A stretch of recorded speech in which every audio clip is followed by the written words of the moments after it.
ओम नमो भगवते वासुदेवाय नमः। श्री मार्कंडेय महापुराण। स्वरोचिष तथा स्वरोचिष मनु के जन्म एवं चरित्र का वर्णन। क्रौष्टुकी बोले, हे महामुने, आपने मेरे प्रश्न के अनुसार पृथ्वी, समुद्र आदि की स्थिति तथा प्रमाण आदि का भली भांति वर्णन किया। अब मैं मनवंतरों, उनके स्वामियों, देवताओं, ऋषियों तथा मनुपुत्रों का परिचय सुनना चाहता हूँ। मार्कंडेय जी ने कहा, हे मुने, मैंने तुम्हें स्वयंभू मनवंतर की बातें तो बता दी। अब स्वरोचिष नामक दूसरे मनवंतर का वर्णन सुनो। वरुणा नदी के तट पर अरुणास्पद नामक नगर में एक श्रेष्ठ ब्राह्मण रहते थे। उनका रूप अश्विनी कुमारों के समान मनोहर था। वे स्वभाव से मृद, सदाचारी तथा वेद वेदांगों के पारगामी थे। अतिथियों के प्रति उनका सदा ही प्रेम बना रहता था। रात को घर आए हुए अभ्यागतों को वे ठहरने के लिए स्थान देते और उनके भोजन आदि की व्यवस्था करते थे। उनके मन में प्रायः यह विचार उठा करता था कि मैं रमणीय वन, उद्यान तथा भांति भांति के नगरों से सुशोभित संपूर्ण भूमंडल को घूम घूम कर देखूं। एक दिन उनके घर कोई अतिथि पधारे जो नाना प्रकार की औषधियों के प्रभाव को जानने वाले तथा मंत्र विद्या में प्रवीण थे। ब्राह्मण ने श्रद्धापूर्ण हृदय से अतिथि का स्वागत सत्कार किया।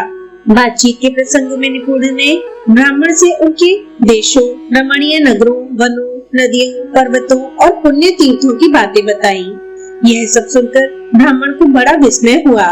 वे बोले, हे विप्रवर, आपने अनेक देश देखने के कारण बहुत परिश्रम उठाया है, तो भी न तो आप अत्यंत बूढ़े हुए और न ही जवानी ने आपका साथ छोड़ा।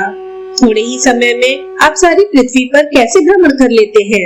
आगंतुक ब्राह्मण बोले, हे ब्राह्मण, मंत्र और औषधियों के प्रभाव से मेरी गति कहीं भी नहीं रुकती।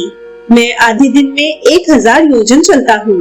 आगंतुक ब्राह्मण बड़े विद्वान थे, अतः गृहस्थ ब्राह्मण का उनकी बातों पर पूर्ण विश्वास हो गया।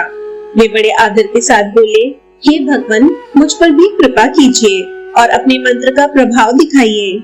इस पृथ्वी को देखने की मेरी बड़ी इच्छा है। यह सुनकर उदार चित्त आगंतुक ब्राह्मण ने उन्हें पैर में लगाने के लिए एक लेप दिया और वे जिस दिशा में जाना चाहते थे उसे अपने मंत्र से अभिमंत्रित किया। वह लेप अपने पैरों में लगाकर ब्राह्मण देवता अनेकों झरनों से सुशोभित हिमालय पर्वत को देखने के लिए गए। उन्होंने सोचा था कि मैं आधे दिन में 1000 योजन दूर जाऊंगा और शेष आधे दिन में पुनः घर लौट आऊंगा। हिमालय के शिखर पर पहुंच गए, परंतु उनके शरीर में अधिक थकावट नहीं हुई। उन्होंने वहां की पर्वतीय भूमि पर पैदल ही विचरना प्रारंभ किया।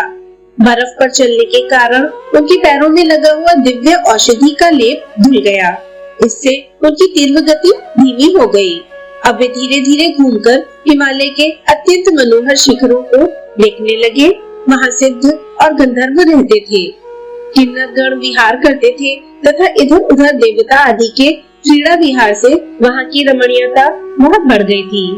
सैकड़ों दिव्य अप्सराओं से भरे हुए वहाँ के मनोहर शिखरों का दर्शन करने से ब्राह्मण देवता को तृप्ति नहीं हुई।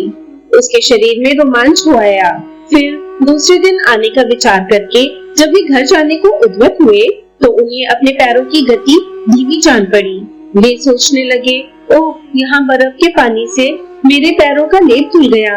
इधर यह पर्वत अत्यंत दुर्गम है और मैं अपने घर से बहुत दूर चला आया हूँ। अब तो घर ना पहुँच सकने के कारण मेरे अग्निहोत्र आदि नित्य कर्म की हानि होना चाहती है। यहाँ रहकर मैं सब कैसे करूँगा? यह तो मेरे ऊपर बहुत बड़ा संकट आ रहा है। इस अवस्था में यदि मुझे किसी महात्मा का दर्शन हो जाता तो वे मुझे घर पहुँचने के लिए कोई उपाय बताते। इस प्रकार विचार करते हुए ब्राह्मण देवता हिमालय पर विचरने लगे। चरणों की औषधि जनित शक्ति नष्ट हो जाने के कारण उन्हें बड़ी चिंता हो रही थी। इस प्रकार वहाँ घूमते हुए उस ब्राह्मण पर एक सुंदर अप्सरा की दृष्टि पड़ी, जो अपने मनोहर रूप के कारण बड़ी शोभा पा रही थी। उसका नाम वरुथिनी था। उन्हें देखते ही वरुथिनी कामदेव की वशीभूत हो गई। उन श्रेष्ठ ब्राह्मण के प्रति तत्काल उसको प्रेम हो गया। वह सोचने लगी, ये कौन है? इनका रूप तो बड़ा ही मनोहर है। यदि ये मुझे ठुकरा ना दे तो मेरा जन्म सफल हो जाए। मैंने बहुत से देवता, दैत्य, सिद्ध, गंधर्व और नागों को देखा है, किंतु एक भी इन महात्मा के समान रूपवान नहीं है। जिस प्रकार इनमें मेरा अनुराग हो गया है, उसी प्रकार यदि ये भी मुझसे अनुरक्त हो जाए तो मेरा काम बन जाए। फिर तो मैं यही समझूंगी कि मैंने बहुत बड़े पुण्य का उपार्जन किया है। इस प्रकार चिंतन में लीन हुई वह दिव्य लोक की सुंदरी युवती कामदेव से व्याकुल हो अत्यंत मनोहर रूप धारण किए सामने उपस्थित हुई।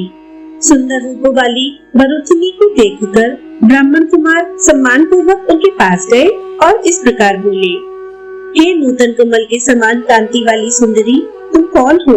किसकी कन्या हो और यहाँ क्या करती हो? मैं ब्राह्मण हूँ और अरुणास्पद नगर से यहाँ आया हूँ।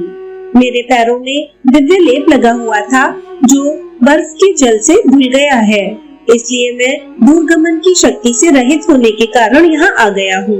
वरुथिनी ने कहा, हे ब्राह्मण, मैं अप्सरा हूँ। मेरा नाम वरुथिनी है। मैं इस रमणीय पर्वत पर ही सदा विचरण करती हूँ। आज आपके दर्शन से कामदेव के वशीभूत हो गई हूँ। बताइए, मैं आपकी किस आज्ञा का पालन करूँ? इस समय सर्वथा आपके अधीन हूँ। ब्राह्मण ने कहा, हे कल्याणी, मैं जिस उपाय से अपने घर जा सकूं और मेरे समस्त नित्य कर्मों की हानि ना हो, वही मुझे बताओ। हे भद्रे, नित्य नैमित्तिक कर्मों का छूटना ब्राह्मण के लिए बहुत बड़ी हानि है, अतः इससे बचने के लिए तुम हिमालय से मेरा उद्धार करो। ब्राह्मणों का परदेश में रहना कदापि उचित नहीं है।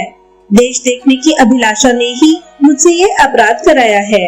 श्रेष्ठ ब्राह्मण अपने घर में मौजूद रहे तभी उसके समस्त कर्मों की सिद्धि होती है, और जो इस प्रकार प्रयास करता है उसके नित्य नैमित्तिक कर्मों की हानि ही होती है। अतः हे यशस्विनी, अब अधिक कहने की आवश्यकता नहीं है।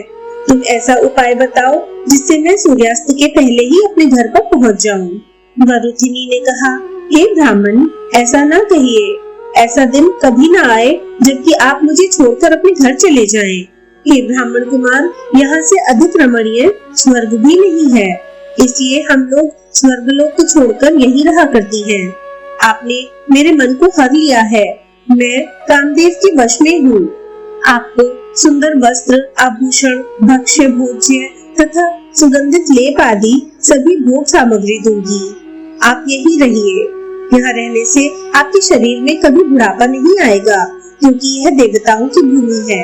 यह यौवन की पुष्टि करने वाली है। ऐसा कहकर वह कमल नयनी अप्सरा बावली सी हो गई और मुझ पर कृपा कीजिए ऐसे वचन मधुर वाणी में कहती हुई सहसा अनुराग पूर्वक उनका आलिंगन करने लगी। उसके ऐसा करने पर ब्राह्मण ने कहा, अरे ओ दुष्टे, मेरे शरीर का स्पर्श न कर। जो तेरे ही जैसा हो वैसे ही किसी अन्य पुरुष के पास चली जा। मैं तो किसी और भाव से प्रार्थना करता हूँ और तू और ही भाव से मेरे पास आती है। गृहस्थ आदि 3 अग्नियां ही मेरे आराध्य देव हैं। अग्निशाला ही मेरे लिए रमणीय स्थान है तथा अनुशासन से सुशोभित वेदी ही मेरी प्रिय है। हे वरुथिनी, यदि ब्राह्मण भोग के लिए चेष्टा करे तो उसकी वह चेष्टा अच्छी नहीं मानी जाती, परंतु यदि वह नित्य नैमित्तिक कर्मों के लिए चेष्टा करता है तो वह इहलोक में कलेश युक्त जान पड़ने पर भी परलोक में उत्तम फल देने वाली होती है। वरुथिनी ने कहा, हे ब्राह्मण, मैं वेदना से मर रही हूँ। मेरी वेदना को दूर करने से आपको परलोक में पुण्य का ही फल मिलेगा और दूसरे जन्म में भी अनेक भोग प्राप्त होंगे। इस प्रकार मेरे मनोरथ को पूर्ण करने से लोक परलोक दोनों ही सधते हैं। दोनों ही आपको लाभ पहुंचाने में सहायक होते हैं। यदि आप मेरी प्रार्थना ठुकरा देंगे तो मेरी मृत्यु होगी और आपको भी पाप लगेगा। ब्राह्मण ने कहा, हे वरुथिनी, मेरे गुरुजनों ने उपदेश दिया है कि पराई स्त्री की अभिलाषा कदापि न करें, अतः मैं तुझे नहीं चाहता, भले ही तू बिलखती रहे अथवा सूखकर दुबली हो जाए। मार्कंडेय जी कहते हैं, ऐसा कहकर उन महाभाग ब्राह्मण ने पवित्र हो जल का आचमन किया और गायपत्य अग्नि को प्रणाम करके मन ही मन कहा, हे भगवान अग्निदेव, आप ही इन सब कर्मों की सिद्धि के कारण हैं। आपसे ही आहवनीय और दक्षिणाग्नि का प्रादुर्भाव हुआ है। आपको तृप्त करने से देवता वृष्टि करते और अन्न आदि की वृद्धि में कारण बनते हैं। अन्न से ही संपूर्ण जगत का जीवन निर्वाह होता है और किसी से नहीं। इस प्रकार आपसे ही जगत की रक्षा होती है। इस सत्य के भाव से मैं सूर्यास्त होने के पहले ही अपने घर पहुंच जाऊं। यदि कभी ठीक समय पर मैंने वैदिक कर्म का परित्याग न किया हो तो इस सत्य के प्रभाव से मैं आज घर पहुंचकर सूर्य डूबने से पहले ही सूर्य का दर्शन करूं। यदि कभी मेरे मन में पराये धन तथा पराई स्त्री की अभिलाषा ना हुई हो तो मेरा यह मनोरथ सिद्ध हो जाए। ब्राह्मण कुमार के ऐसा कहने पर उनके शरीर में अग्नि ने प्रवेश किया। फिर तो वे ज्वालाओं के बीच में प्रकट हुए मूर्तिमान अग्निदेव की भांति उस प्रदेश को प्रकाशित करने लगे। उधर उन तेजस्वी ब्राह्मण के प्रति उनकी ओर देखती हुई उस अप्सरा का अनुराग और भी बढ़ गया। अग्निदेव के प्रवेश करने पर वे ब्राह्मण कुमार जैसे आए थे उसी प्रकार तुरंत वहां से चल दिए और एक ही क्षण में घर पहुंचकर उन्होंने शास्त्रोक्त विधि से सब कर्मों का अनुष्ठान पूरा किया। उनके चले जाने के बाद उस सर्वांग सुंदरी अप्सरा ने लंबी लंबी सांसें लेकर शेष दिन और रात्रि व्यतीत की। उनका हृदय ब्राह्मण के प्रति पूर्ण रूप से आसक्त हो गया था। वह बारंबार आहें भरती, हाहाकार करती, रोती और अपने को मंद भाग्य वाली मानकर धिक्कारती थी। उस समय उनका मन आहार विहार, वन तथा रमणीय कंदराओं में सुख नहीं पाता था। हे मुनि, कली नाम का एक गंधर्व था जो पहले से ही वरुथिनी में आसक्त हो रहा था, किंतु अप्सरा ने उसको फटकार दिया था। उस दिन उसने वरुथिनी को विहारिणी की अवस्था में देखा तो मन ही मन विचार किया, क्या कारण है जो आज वरुथिनी इस पर्वत पर लंबी सांसें खींचती हुई मुरझाए मुख से विचर रही है। इसका रहस्य जानने के लिए कली ने एकाग्रचित होकर बहुत देर तक ध्यान किया और समाधि के प्रभाव से उसने सब बातों को भलीभांति जान लिया। इसके बाद सोचा, अब समय बिताने की आवश्यकता नहीं। यह वरुथिनी एक मनुष्य पर आसक्त हो रही है। उसका रूप धारण कर लेने पर यह निश्चय ही मेरे साथ रमण करेगी, अतः इसी उपाय को कार्य में लाऊंगा। ऐसा निश्चय करके गंधर्व ने अपने प्रभाव से ब्राह्मण का रूप धारण किया और जहाँ वरुथिनी बैठी थी उधर ही विचरण करने लगा। उसे देखकर उस सुंदरी के नेत्र प्रसन्नता से खिल उठे। वह पास आकर बारंबार कहने लगी, हे ब्राह्मण, प्रसन्न होइए। आपके त्याग देने पर मैं अपने प्राणों का परित्याग कर दूंगी, इसमें तनिक भी संदेह नहीं है। यदि ऐसा हुआ तो आपको अत्यंत कष्टदायक पाप लगेगा और आपकी संपूर्ण क्रियाएं नष्ट हो जाएंगी। यदि आपने मुझे अपनाया तो मेरी जीवन रक्षा से होने वाला धर्म आपको अवश्य प्राप्त होगा। ब्राह्मण ने कहा, हे सुंदरी, क्या करूं? एक ओर तो मेरी धार्मिक क्रिया नष्ट हो रही है और दूसरी ओर तुम प्राण देने की बात कहती हो। इससे मैं धर्म संकट में पड़ गया हूँ। अच्छा, इस समय मैं तुमसे जैसा कहूँ वैसा ही करने के लिए तैयार रहो तो तुम्हारा मेरे साथ समागम हो सकता है, अन्यथा नहीं। वरुथिनी ने कहा, हे ब्राह्मण, प्रसन्न होइए। आप जो कहेंगे वही करूंगी। इस समय आपकी प्रत्येक आज्ञा का पालन करना मेरा कर्तव्य है। ब्राह्मण रूपी गंधर्व ने कहा, हे सुंदरी, संभोग के समय तुम आंखें बंद किए रहो, मेरी ओर दृष्टि न डालो तो मेरे साथ तुम्हारा संसर्ग हो सकता है। वरुथिनी ने कहा, ऐसा ही होगा, आपका कल्याण हो। आप जैसा चाहते हैं वैसा ही हो। मुझे इस समय सब प्रकार से आपकी आज्ञा के अधीन रहना है। मार्कंडेय जी कहते हैं, तदनंतर वह गंधर्व वरुथिनी के साथ पुष्पित वनों से सुशोभित पर्वत के मनोरम शिखरों पर, सुंदर सरोवरों में, रमणीय कंदराओं में, नदियों के किनारे तथा अन्य मनोरम प्रदेशों में आनंद पूर्वक विहार करने लगा। संभोग के समय वरुथिनी अपनी आंखें बंद कर लेती और ब्राह्मण के तेजस्वी स्वरूप का चिंतन किया करती थी। तत्पश्चात समय अनुसार ब्राह्मण के स्वरूप का ध्यान करते करते उस अप्सरा ने गंधर्व के वीर्य से गर्भ धारण किया। वरुथिनी को गर्भिणी जानकर ब्राह्मण रूपधारी गंधर्व ने उसे आश्वासन दिया और प्रेम पूर्वक उससे विदा ले वह अपने घर चला गया। गर्भ की अवधि पूर्ण होने पर प्रज्वलित अग्नि की भांति तेजस्वी बालक का जन्म हुआ, मानो सूर्य की किरणों से संपूर्ण दिशाओं को प्रकाशित कर रहा हो। वह बालक भगवान भास्कर की भांति स्वरोचिष अपनी किरणों से सुशोभित हो रहा था, इसलिए वह स्वरोचिष नाम से ही विख्यात हुआ। वह महान सौभाग्यशाली शिशु अपनी अवस्था और सद्गुणों के साथ ही साथ प्रतिदिन उसी प्रकार बढ़ने लगा जैसे चंद्रमा अपनी कलाओं के साथ शुक्ल पक्ष में दिनों दिन बढ़ता रहता है। महाभाग स्वरोचिष ने क्रमशः वेद, धनुर्वेद तथा अन्य विद्याओं को ग्रहण किया। धीरे धीरे उसकी तरुण अवस्था आ गई। एक दिन वह मंदराचल पर्वत पर विचर रहा था। इतने में उसकी दृष्टि एक सुंदर कन्या पर पड़ी जो भय से व्याकुल हो रही थी। कन्या ने भी उसे देखा और घबराकर कहा, मेरी रक्षा करो, रक्षा करो। उसके नेत्र भय से कातर हो रहे थे। स्वरोचिष ने आश्वासन देते हुए कहा, डरो मत, बताओ क्या बात है। वीरतापूर्ण वाणी में उसके इस प्रकार पूछने पर कन्या ने बारंबार लंबी सांस खींचते हुए अपना सारा हाल कह सुनाया। कन्या बोली, हे वीरवर, मैं इंदिवराक्ष नामक विद्याधर की पुत्री हूँ। मेरा नाम मनोरमा है। मरुधनवा की पुत्री मेरी माता है। मंदार विद्याधर की कन्या विभावरी मेरी एक सखी है और पार मुनि की पुत्री कलावती मेरी दूसरी सखी है। एक दिन मैं उन दोनों के साथ परम उत्तम कैलाश पर्वत के निकट गई। वहाँ एक मुनि दिखाई दिए जिनका शरीर तपस्या के कारण अत्यंत दुर्बल हो रहा था। भूख से उनका कंठ सूख गया था।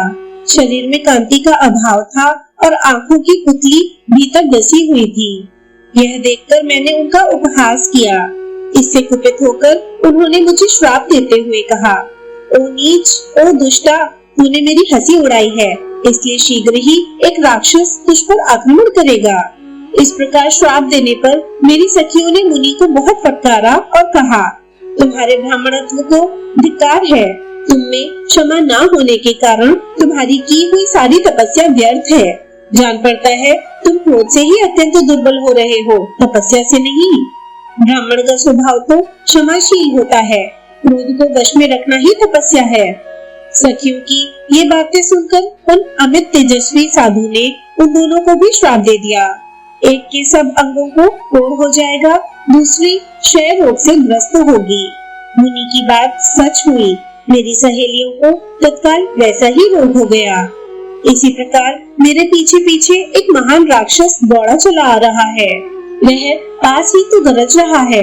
क्या आपको उसकी भयंकर आवाज सुनाई नहीं देती? आज तीसरा दिन बीत रहा है, किंतु वह मेरा पीछा नहीं छोड़ता। हे महामते, मैं संपूर्ण अस्त्र शस्त्रों के रहस्य जानती हूँ और वह सब आपको दिए देती हूँ। आप इस राक्षस से मेरी रक्षा कीजिए। पिनाकधारी भगवान रुद्र ने पहले यह रहस्य स्वयंभू मनु को दिया था। मनु ने वशिष्ठ जी को, वशिष्ठ जी ने मेरे नाना को और नाना ने दहेज के रूप में मेरे पिता को दिया था। मैंने बाल्यावस्था में अपने पिता से ही इसकी शिक्षा पाई थी। वह संपूर्ण अस्त्रों का हृदय है जो समस्त शत्रुओं का संहार करने वाला है। आप इसे शीघ्र ही ग्रहण करें और ब्राह्मण के श्राप से प्रेरित होकर आए हुए इस दुरात्मा को मार डालें। मार्कंडेय जी कहते हैं, स्वरोचिष ने बहुत अच्छा कहकर मनोरमा की प्रार्थना स्वीकार की। फिर मनोरमा ने आचमन करके रहस्य एवं उपसंहार विधि के सहित वह संपूर्ण अस्त्रों का हृदय उन्हें दे दिया। इसी बीच भयानक आकार वाला राक्षस जोर जोर से गर्जना करता हुआ शीघ्रता पूर्वक वहां आ पहुंचा। आते ही उसने मनोरमा को पकड़ लिया। वह बेचारी बचाओ बचाओ कहती हुई करुणामयी वाणी में विलाप करने लगी। तब स्वरोचिष को बड़ा क्रोध हुआ और उसने अत्यंत भयंकर प्रचंड अस्त्र हाथ में ले उसे धनुष पर चढ़ाकर एक टक नेत्रों से राक्षस की ओर देखा। यह देख वह निशाचर भय से व्याकुल हो उठा और मनोरमा को छोड़कर विनीत भाव से बोला, हे वीरवर, मुझ पर प्रसन्न होइए। इस अस्त्र को शांत कीजिए और मेरी बात सुनिए। आज आपने परम बुद्धिमान ब्रह्ममित्र के दिए हुए अत्यंत भयंकर श्राप से मेरा उद्धार कर दिया। हे महाभाग, आपसे बढ़कर दूसरा कोई मेरा उपकारी नहीं है। स्वरोचिष ने पूछा, महात्मा ब्रह्ममित्र मुनि ने तुम्हें किस कारण से और कैसा श्राप दिया था? राक्षस बोला, ब्रह्ममित्र मुनि 8 अंगों से युक्त आयुर्वेद की ज्ञाता है। उन्होंने अथर्ववेद के 13वें अधिकार तक का ज्ञान प्राप्त किया है। मैं इस मनोरमा का पिता और खड़गधारी विद्याधर राजा नलनाभ का पुत्र इंदिवराक्ष हूँ। पूर्व काल में एक दिन मैंने ब्रह्ममित्र मुनि के पास जाकर प्रार्थना की, हे भगवान, मुझे संपूर्ण आयुर्वेद शास्त्र का ज्ञान प्रदान कीजिए। अनेकों बार विनीत भाव से प्रार्थना करने पर भी जब उन्होंने मुझे आयुर्वेद की शिक्षा नहीं दी, तब मैंने दूसरे उपाय का सहारा लिया। जिस समय वे दूसरे विद्यार्थियों को आयुर्वेद पढ़ाते, उस समय मैं भी अदृश्य होकर वह विद्या सीखा करता। जब शिक्षा पूरी हो गई, तब मुझे बड़ा हर्ष हुआ और मैं बार बार हंसने लगा। हंसने की आवाज सुनकर मुनि मुझे पहचान गए और क्रोध से गर्दन हिलाते हुए कठोर वचनों में बोले, छोटी बुद्धि वाले विद्याधर, तूने राक्षस की भांति अदृश्य होकर मुझसे विद्या का अपहरण किया है और मेरी अवहेलना करके हंसी उड़ाई है, इसलिए मेरे श्राप से तू राक्षस हो जा। उनके ऐसा कहने पर मैंने प्रणाम आदि के द्वारा उन्हें प्रसन्न किया। तब भी कोमल हृदय वाले ब्राह्मण इस प्रकार बोले, हे विद्याधर, मैंने जो बात कही है वह अवश्य होगी, टल नहीं सकती, किंतु तुम राक्षस होकर पुनः अपने स्वरूप को प्राप्त कर लोगे।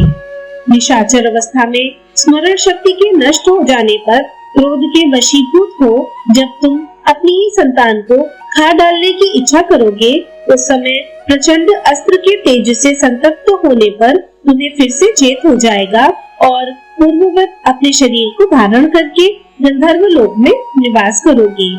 हे महाभाग, मैं वही हूँ। आपने महान भयदायी राक्षस से मेरा उद्धार किया है, अतः मेरी एक प्रार्थना स्वीकार कीजिए। मैं अपनी पुत्री मनोरमा को आपकी सेवा में दे रहा हूँ, इसे पत्नी रूप में ग्रहण करें।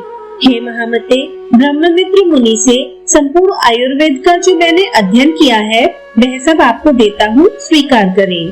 मार्कंडेय जी कहते हैं, ऐसा कहकर विद्याधर ने अपने पूर्व रूप को धारण कर लिया।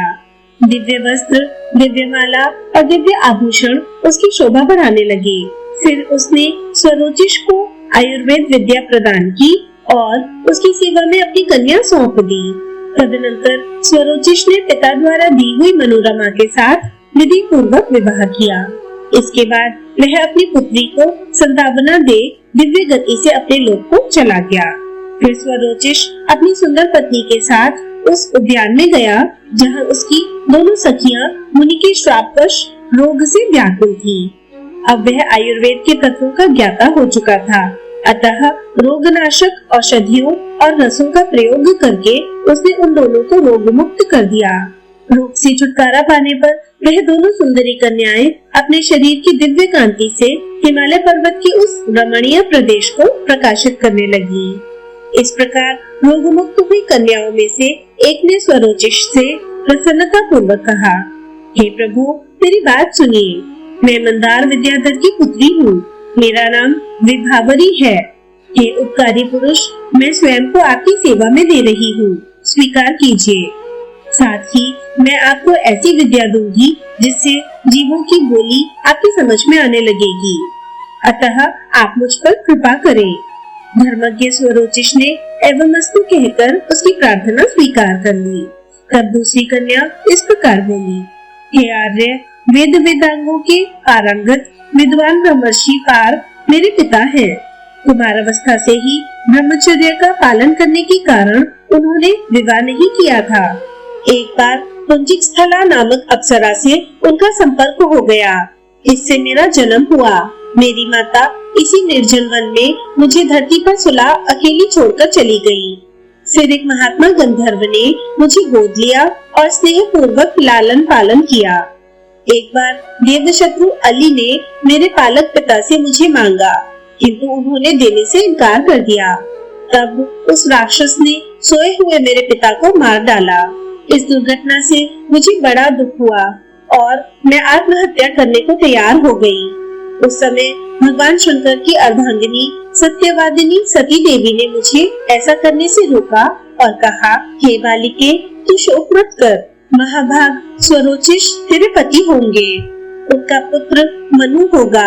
सब प्रकार की निधियां आदर पूर्वक तेरी आज्ञा का पालन करेंगी और तुझे इच्छा अनुसार धन देंगी। हे वत्स, जिस विद्या के प्रभाव से तुझे निधियां प्राप्त होंगी उसे तू मुझसे ग्रहण कर। यह महापाद्य पूजित पद्मिनी नाम की विद्या है। सत्यपरायणा दक्ष कन्या सती ने मुझसे ऐसा ही कहा था। निश्चय ही आप स्वरोचिष हैं।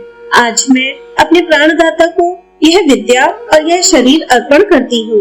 आप प्रसन्न होकर मुझे स्वीकार करें। कलावती की प्रार्थना सुनकर स्वरोचिष ने एवमस्तु कहा। विभावरी और कलावती की स्नेहपूर्ण दृष्टि से विवाह का समर्थन पाकर उन्होंने उन दोनों का पाणी ग्रहण किया। फिर अपनी तीनों पत्नियों के साथ रमणीय वनों तथा झरनों से सुशोभित गिरिराज के शिखर पर विहार करने लगा। स्वरोचिष ने 600 वर्षों तक उन स्त्रियों के साथ रमण किया। वे धर्म का विरोध न करते हुए संपूर्ण धार्मिक क्रियाओं का अनुष्ठान करते और विषयों को भी भोगते थे। तदनंतर स्वरोचिष के विजय, मेरुनंद और कलावती के गर्भ से प्रभाव उत्पन्न हुए। इंदिवराक्ष की पुत्री मनोरमा ने विजय को जन्म दिया। विभावरी के गर्भ से मेरुनंद और कलावती के गर्भ से प्रभाव उत्पन्न हुए थे। संपूर्ण भोगों की प्राप्ति कराने वाली पद्मिनी नाम की विद्या के प्रभाव से स्वरोचिष ने अपने तीनों पुत्रों के लिए 3 नगर बनवाए। पूर्व दिशा में कामरूप नामक पर्वत के ऊपर विजय नाम से नगर बसाया और उसे अपने पुत्र विजय के अधिकार में दे दिया। उत्तर दिशा में मेरुनंद के लिए नंदवती नाम की पुरी बनवाई, जिसकी 4 दीवारी बहुत ऊंची थी। कलावती के पुत्र प्रभाव के लिए दक्षिण दिशा में उन्होंने ताल नामक नगर बसाया। इस प्रकार 3 नगरों में तीनों पुत्रों को रखकर पुरुष श्रेष्ठ स्वरोचिष अपनी पत्नियों के साथ अत्यंत मनोहर प्रदेशों में विहार करने लगे। एक दिन विहार में धनुष लिए वन में घूम रहे थे। उस समय उन्हें बहुत दूर पर एक सुअर दिखाई दिया। उसे देखकर उन्होंने धनुष खींचा। इतने में एक हिरणी उनके पास आकर बोली, हे वीरवर, आप कृपा करके मुझ पर ही बाण मारिए। इस सुअर को मारने से क्या लाभ? मुझको ही तुरंत मार गिराइए। आपका चलाया बाण मुझे समस्त दुखों से मुक्त कर देगा। स्वरोचिष ने कहा, मुझे तेरे शरीर में कोई रोग नहीं दिखाई देता, फिर क्या कारण है कि तू अपने प्राणों को त्याग देना चाहती है? मृगी ने कहा, जिस पुरुष में मेरा चित्त लगा हुआ है उसका मन दूसरी स्त्रियों में आसक्त है, अतः उसके बिना मेरी मृत्यु निश्चित है। ऐसी दशा में बाणों की चोट सहने के सिवा मेरे लिए यहाँ अन्य कौन सी गति है? स्वरोचिष ने कहा, हे भद्रे, वह कौन सा पुरुष है जो तुझे नहीं चाहता, अथवा किसके प्रति तेरा अनुराग है जिसे न पाने के कारण तू अपने प्राण त्याग देने को तैयार हो गई है? मृगी ने कहा, हे आर्य, आपका कल्याण हो। मैं आपको ही प्राप्त करना चाहती हूँ। आपने ही मेरा चित्त चुराया है, इसलिए मैं स्वेच्छा से मृत्यु का वर्णन करती हूँ। आप मुझ पर बाण मारिए। स्वरोचिष ने कहा, हे देवी, तू चंचल कटाक्ष वाली मृगी है और मैं मनुष्य रूपधारी जीव हूँ। फिर मेरे जैसे पुरुष का तेरे साथ किस प्रकार का संयोग होगा? मृगी ने कहा, यदि मुझ में आपका चित्त अनुरक्त हो तो मेरा आलिंगन कीजिए। यदि आपका हृदय शुद्ध होगा तो मैं आपकी इच्छा अनुसार कार्य करूंगी और इतने से ही मैं यह समझूंगी कि आपने मेरा बड़ा आदर किया। मार्कंडेय जी कहते हैं, तब स्वरोचिष ने उस हिरणी का आलिंगन किया। फिर तो वह तत्काल दिव्य रूप धारिणी देवी के रूप में प्रकट हो गई। यह देख स्वरोचिष को बड़ा विस्मय हुआ। उन्होंने पूछा, तुम कौन हो? वह प्रेम और लज्जा से कुंठित वाणी में बोली, हे महामते, मैं इस वन की देवी हूँ। देवताओं की प्रार्थना करने पर मैं आपकी सेवा में आई हूँ। आप मेरे गर्भ से मनु को उत्पन्न कीजिए। वन देवी के ऐसा कहने पर स्वरोचिष ने उसके गर्भ से तत्काल ही अपने जैसा तेजस्वी पुत्र उत्पन्न किया, जो समस्त शुभ लक्षणों से सुशोभित था। उसके जन्म लेते ही देवताओं के यहाँ बाजे बजने लगे, गंधर्वराज गाने और अप्सराएं नाचने लगी। नाग और तपस्वी ऋषि जल की झीलों से उस बालक का अभिषेक करने लगे। देवताओं ने उसके ऊपर फूलों की वर्षा की। उसके तेज को देखकर पिता ने उसका नाम द्वितीमान रखा, क्योंकि उसकी द्विति चमक से संपूर्ण दिशाएं प्रकाशित हो रही थी।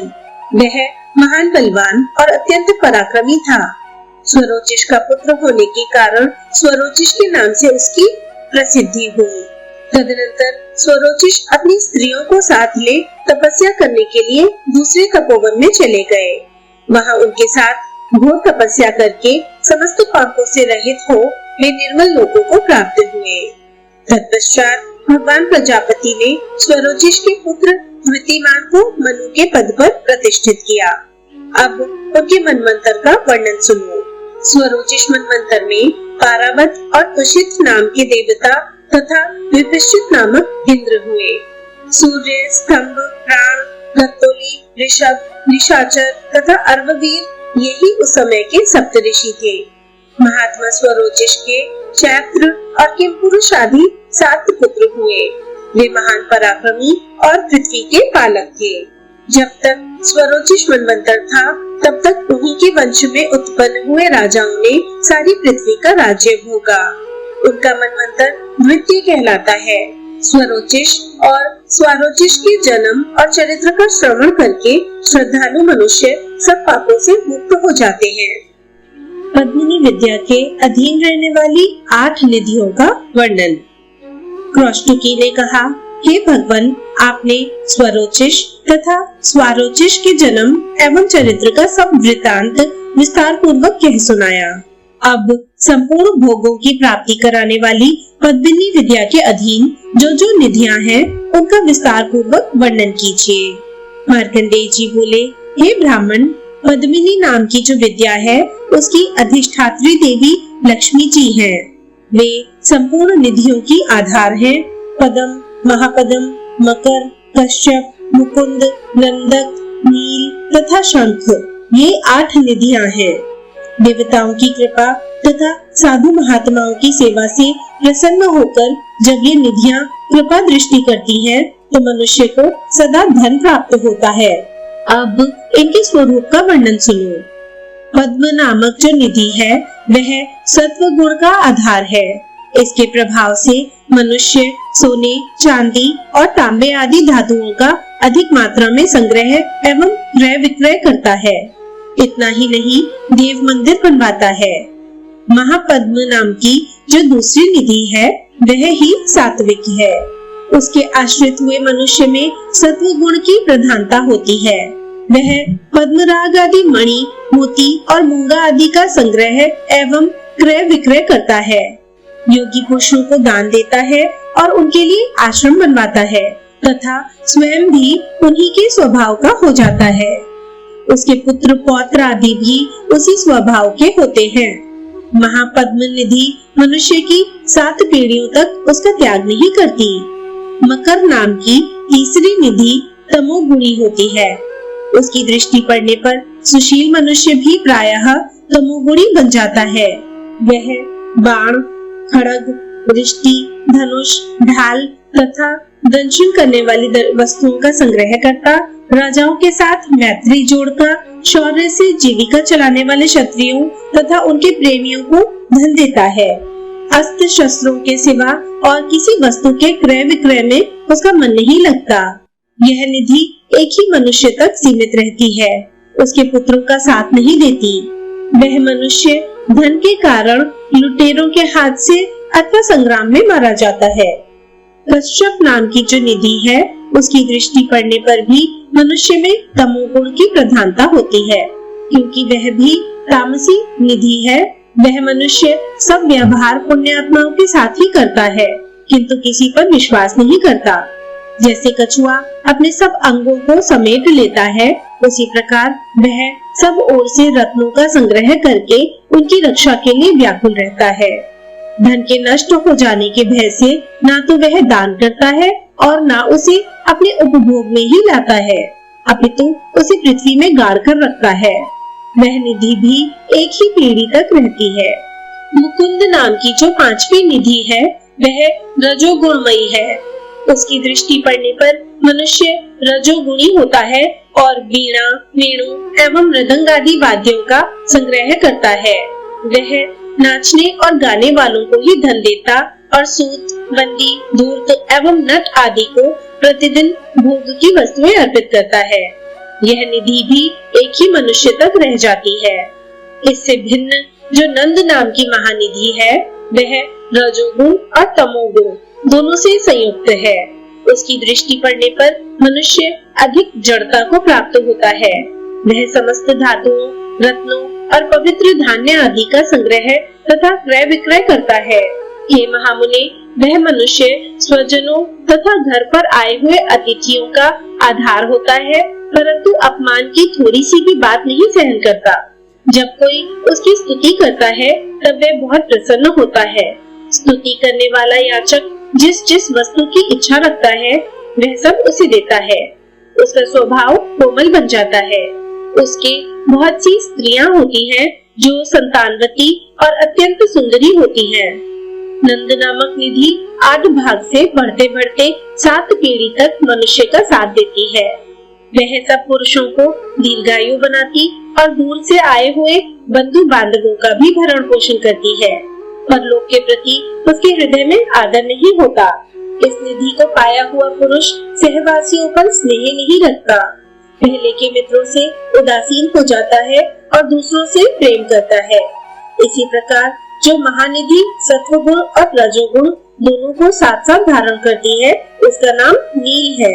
उसके संपर्क में आने वाला पुरुष भी सत्वगुण एवं रजोगुण से युक्त होता है। वह वस्त्र, कपास, धान्य, फल, फूल, मोती, मूंगा, शंख, सीपी, काष्ठ तथा जल से पैदा होने वाली अन्य वस्तुओं का संग्रह एवं क्रय विक्रय करता है। वह मनुष्य तालाब और बावली बनवाता, बगीचे लगवाता, नदियों पर पुल बंधवाता तथा अच्छे अच्छे वृक्षों को रोपता है। जंगल और फूल आदि भोगों का उपभोग करके ख्याति लाभ करता है। वह नील निधि 3 पीढ़ियों तक चलती है। शंख नाम की जो 8वीं निधि है, वह रजोगुण और तमोगुण से युक्त होती है तथा अपने स्वामी को भी ऐसे ही गुणों से युक्त बना देती है। हे ब्राह्मण, वह निधि एक ही पुरुष तक सीमित रहती है, दूसरे को नहीं मिलती। हे कृष्टके, जिसके पास शंख नामक निधि होती है, उसके स्वरूप का वर्णन सुनो। वह अपने कमाए हुए अन्न और वस्त्र का अकेले ही उपभोग करता है। उसके कुटुंबी लोग खराब अन्न खाते हैं, उन्हें पहनने को अच्छे वस्त्र नहीं मिलते। शंख निधि से युक्त मनुष्य सदा ही अपना पेट पालने में लगा रहता है। मित्र, भार्या, भ्राता, पुत्र तथा वधू आदि को कुछ भी नहीं देता। इस प्रकार ये निधियां मनुष्यों के अर्थ की अधिष्ठात्री देवी कहलाती हैं। जिस निधि का जैसा स्वभाव बताया गया है, उसकी दृष्टि पड़ने पर मनुष्य वैसे ही स्वभाव का हो जाता है। पद्मिनी नाम की विद्या इन सब निधियों की स्वामिनी है। वह साक्षात लक्ष्मी जी का ही रूप है। राजा उत्तम का चरित्र तथा उत्तम मनवंतर का वर्णन। कृष्टकी बोले, हे ब्राह्मण, आपने स्वारोचिष मनवंतर का वृतांत मुझे विस्तार के साथ सुनाया। साथ ही मेरे प्रश्न के अनुसार 8 निधियों का भी वर्णन किया। स्वयंभू मनवंतर का वर्णन तो पहले ही हो चुका है। अब उत्तम नामक तीसरे मनवंतर की कथा सुनाइए।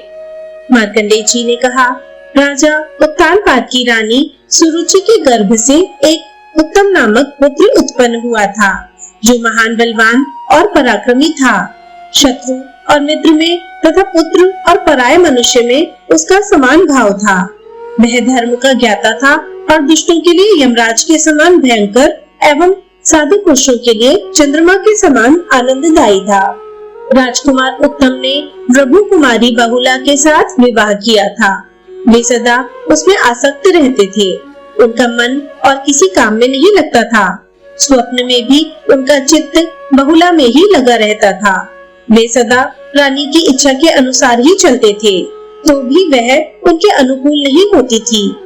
एक समय दूसरे राजाओं के समक्ष ही रानी ने राजा की आज्ञा मानने से इनकार कर दिया। इससे उन्हें बड़ा क्रोध हुआ। वे कुपित सर्प की भांति फुफकारते हुए द्वारपाल से बोले, हे द्वारपाल, तू इस दुष्ट हृदय स्त्री को निर्जन वन में जाकर छोड़ दे। यह मेरी आज्ञा है। तुझे इस पर कुछ सोच विचार करने की आवश्यकता नहीं।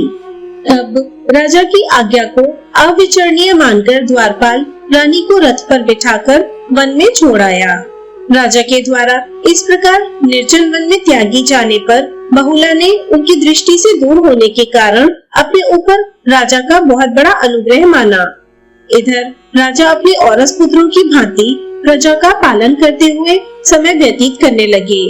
एक दिन की बात है, कोई ब्राह्मण उनके दरबार में आया और अत्यंत दुखी चित्त होकर इस प्रकार कहने लगा। ब्राह्मण ने कहा, हे महाराज, मैं बहुत दुखी हूँ, मेरी बात सुनिए, क्योंकि राजा के सिवा और किसी से मनुष्यों की संकट से रक्षा नहीं हो सकती। रात को सोते समय मेरे घर का दरवाजा खोले बिना ही कोई मेरी स्त्री को चुरा ले गया। आप उसका पता लगाकर ला देने की कृपा करें। हे राजन, हमारी आय और धर्म का छठा भाग आप कर के रूप में ग्रहण करते हैं, इसलिए आप ही हम लोगों के रक्षक हैं। आपसे रक्षित होने के कारण ही मनुष्य रात्रि में निश्चिंत होकर सोते हैं। राजा ने पूछा, हे ब्राह्मण, आपकी स्त्री शरीर से कैसी है? उन्हें मैंने कभी देखा नहीं है, उनकी अवस्था क्या है, यह भी आपको ही बताना होगा। साथ ही यह भी बताइए कि आपकी ब्राह्मणी का स्वभाव कैसा है। ब्राह्मण ने कहा, हे राजन, मेरी स्त्री की दृष्टि से क्रूरता टपकती है। उसका कद तो बहुत ऊंचा है, किंतु बाहें छोटी, मुंह दुबला पतला और शरीर कुरूप है। मैं उसकी निंदा नहीं करता, ठीक ठीक हुलिया बताता हूँ। उसकी बातें बड़ी कड़वी होती हैं तथा स्वभाव में भी वह कोमल नहीं है। उसकी पहली अवस्था कुछ कुछ बीत चुकी है। राजा ने कहा, हे ब्राह्मण, ऐसी स्त्री लेकर क्या करोगे? मैं तुम्हें दूसरी भार्या देता हूँ। अच्छे स्वभाव की स्त्री ही कल्याणमयी एवं सुख देने वाली होती है, और वैसी स्त्री तो केवल दुख का ही कारण है। रूप और शील न होने के कारण वे स्त्री त्याग देने योग्य है। ब्राह्मण ने कहा, हे राजन, अपनी पत्नी की रक्षा करनी चाहिए, यह श्रुति का उत्तम आदेश है। उसकी रक्षा न करने पर उससे वर्ण संकर की उत्पत्ति होती है। वर्ण संकर अपने पितरों को स्वर्ग से नीचे गिरा देता है। पत्नी न होने के कारण मेरे नित्य कर्म छूट रहे हैं। इससे प्रतिदिन धर्म में बाधा आती है, जिसके कारण मेरा पतन अनिवार्य है। उसके गर्भ से जो मेरी संतान होगी वह धर्म का पालन करने वाली होगी। हे प्रभु, इस प्रकार मैंने अपनी पत्नी का वृतांत आपके सामने निवेदन किया है। आप उसे लाइए, क्योंकि आप ही प्रजा की रक्षा के अधिकारी हैं। ब्राह्मण की ऐसी बातें सुनकर और उस पर भली भांति विचार करके राजा उत्तम सब सामग्रियों से युक्त अपने विशाल रथ पर आरूढ़ हुए और पृथ्वी पर इधर उधर घूमने लगे। एक दिन बहुत बड़े वन में किसी तपस्वी का उत्तम आश्रम दिखाई दिया। तब रथ से उतरकर वे उस आश्रम में गए। वहां उन्हें एक मुनि का दर्शन हुआ, जो कुश के आसन पर विराजमान थे और अपने तेज से अग्नि की भांति प्रज्वलित हो रहे थे। राजा को आया देख मुनि शीघ्रता पूर्वक शिष्य से बोले, अर्घ ले आओ। शिष्य ने धीरे से कहा, हे मुने, क्या इन्हें अर्घ देना उचित है? इस बात का भली भांति विचार करके जैसी आज्ञा दे उसका पालन करूं। तब मुनि ने राजा के वृत्तांत को ध्यान द्वारा जानकर केवल आसन देकर बातचीत के द्वारा उनका सत्कार किया। ऋषि ने पूछा, हे राजन, मैं जानता हूँ आप महाराज उत्तानपाद के पुत्र उत्तम हैं। बताइए, किसलिए यहाँ आए हैं? इस वन में कौन सा कार्य सिद्ध करने का विचार है? राजा ने कहा, हे मुने, एक ब्राह्मण के घर से किसी अपरिचित व्यक्ति ने उसकी स्त्री को चुरा लिया है। उसी की खोज करने के लिए यहाँ आया हूँ। इस समय आपसे एक बात पूछता हूँ, कृपा करके बताइए। जब मैं आपके आश्रम पर आया तो मुझ पर दृष्टि पड़ते ही आपने मुझे अर्घ देने का विचार किया, किंतु फिर उसे रोक क्यों दिया? ऋषि ने कहा, हे राजन, आपको देखकर मैंने जल्दी से अर्घ देने की आज्ञा प्रदान कर दी थी, किंतु इस शिष्य ने मुझे सावधान किया है। मेरे प्रसाद से यह भी मेरी भांति संसार के भूत, भविष्य और वर्तमान का हाल जानता है। इसने कहा, विचार करके आज्ञा दीजिए। तब मैंने आपका वृतांत जान लिया, इसलिए आपको विधि पूर्वक अर्घ नहीं दिया। हे राजन, इसमें संदेह नहीं कि आप स्वयंभू मनु के वंश में उत्पन्न होने के कारण अर्घ पाने के अधिकारी हैं। तथापि हम लोग आपको अर्घ का उत्तम पात्र नहीं मानते। राजा ने पूछा, हे राजन, मैंने जानकर या अनजाने में ऐसा कौन सा पाप किया है जिससे बहुत दिनों के पश्चात आने पर भी मैं आपसे अर्घ पाने का अधिकारी न रहा। ऋषि ने कहा, हे राजन, क्या आप इस बात को भूल गए हैं कि आपने अपनी पत्नी का वन में परित्याग किया है और उसके साथ ही आप धर्म को भी छोड़ बैठे हैं। एक पक्ष तक भी नित्य कर्म छोड़ देने से मनुष्य अस्पृश्य हो जाता है, फिर आपने तो 1 वर्ष से उसको छोड़ रखा है। अतः आपके विषय में क्या कहना है? हे नरेश्वर, पति का स्वभाव कैसा भी हो, पत्नी का कर्तव्य है कि वह सदा पति के अनुकूल रहे। इसी प्रकार पति का भी कर्तव्य है कि वह दुष्ट स्वभाव वाली पत्नी का भी पालन पोषण करे। ब्राह्मण की वह पत्नी जिसका अपहरण हुआ है सदा पति के प्रतिकूल ही चलती है, तथापि धर्म पालन की इच्छा से वह आपके पास गया और पत्नी की खोज के लिए प्रेरित करता रहा। आप तो धर्म से विचलित हुए अन्य मनुष्यों को धर्म में लगाते हैं, फिर जब आप स्वयं ही विचलित होंगे तब आपको धर्म में कौन लगाएगा? मार्कंडेय जी कहते हैं, मुनि के ऐसा कहने पर राजा लज्जित हो गए। आपका कहना ठीक है, ऐसा कहकर उन्होंने ब्राह्मण की पत्नी के विषय में पूछा। हे राजन, आप भूत और भविष्य के यथार्थ ज्ञाता हैं, बताइए ब्राह्मण की पत्नी कौन ले गया? ऋषि ने कहा, हे राजन, आद्री के पुत्र बालक नाम के राक्षस ने उसका अपहरण किया है। उपलावत वन में जाने पर आप उस ब्राह्मण की पत्नी को देख सकेंगे। जाइए, शीघ्र ही उस श्रेष्ठ ब्राह्मण का पत्नी से संयोग कराइए, जिससे आपकी तरह उसे भी दिनों दिन पाप का भागी न होना पड़े। तदनंतर उन महामुनि को प्रणाम करके राजा उत्तम पुनः अपने रथ पर आरूढ़ हुए और बताए हुए उत्प्लावत वन में गए। वहाँ उन्होंने ब्राह्मण की पत्नी को देखा। उसका स्वरूप ठीक वैसा ही जैसा कि ब्राह्मण ने बताया था। वह श्रीफल खा रही थी। राजा ने उससे पूछा, हे भद्रे, तुम इस वन में कैसे आई? सब बातें स्पष्ट रूप से बताओ। जान पड़ता है तुम विशाल के पुत्र सुशर्मा की स्त्री हो। ब्राह्मणी ने कहा, मैं वनवासी ब्राह्मण अतिरात्र की पुत्री हूँ, विशाल के पुत्र जिसका नाम अभी अभी आपने बताया उनकी पत्नी हूँ। मुझे दुरात्मा राक्षस बालक यहाँ हर लाया है। मैं घर के भीतर सो रही थी, उस समय इसने मेरा अपने भ्राता और माता से वियोग कराया। मैं यहाँ बहुत दुखी रहती हूँ। उसने मुझे इस अत्यंत गहन वन में छोड़ रखा है, ना तो मेरा उपभोग करता है और ना मुझे खा ही डालता है। इसका कुछ कारण समझ में नहीं आता है। राजा ने कहा, हे ब्राह्मण कुमारी, क्या तुम्हें मालूम है कि वह राक्षस तुमको यहाँ छोड़कर कहाँ गया है? मुझे तुम्हारे पति ने ही यहाँ भेजा है। ब्राह्मणी ने कहा, वह निशाचर इसी वन के अंदर रहता है। यदि आपको भय ना हो तो इसमें प्रवेश करके देखिए। तदनंतर राजा ने ब्राह्मणी के दिखाए हुए मार्ग से उस वन के भीतर प्रवेश किया और उस राक्षस को परिवार के साथ बैठे देखा। राजा को देखते ही राक्षस ने दूर से ही पृथ्वी पर माथा टेक दिया और उसके निकट गया। राक्षस ने कहा, हे राजन, आपने मेरे घर पर पधारकर मेरे ऊपर बहुत बड़ी कृपा की है। मैं आपके राज्य में निवास करता हूँ, अतः बताइए आपको कौन सा कार्य सिद्ध करूँ? आप यह अर्घ स्वीकार कीजिए और इस आसन पर बैठिए। राजा ने कहा, हे निशाचर, तुमने मेरा सब काम कर दिया, सब प्रकार से मेरा आतिथ्य सत्कार हो गया। अब बताओ, तुम ब्राह्मण की स्त्री को क्यों उठाकर लाए हो? यदि कहीं तुम उसे अपनी भार्या बनाने के लिए लाए हो तो यह ठीक नहीं जान पड़ता, क्योंकि वह कुमारी नहीं है और तुम्हारे घर में दूसरी स्त्रियां भी हैं ही। यदि उसे अपना भक्ष्य बनाने का विचार हो रहा हो तो आज तक तुमने उसे खाया क्यों नहीं? इसका कारण बताओ। राक्षस ने कहा, हे राजन, हम लोग मनुष्य को नहीं खाते।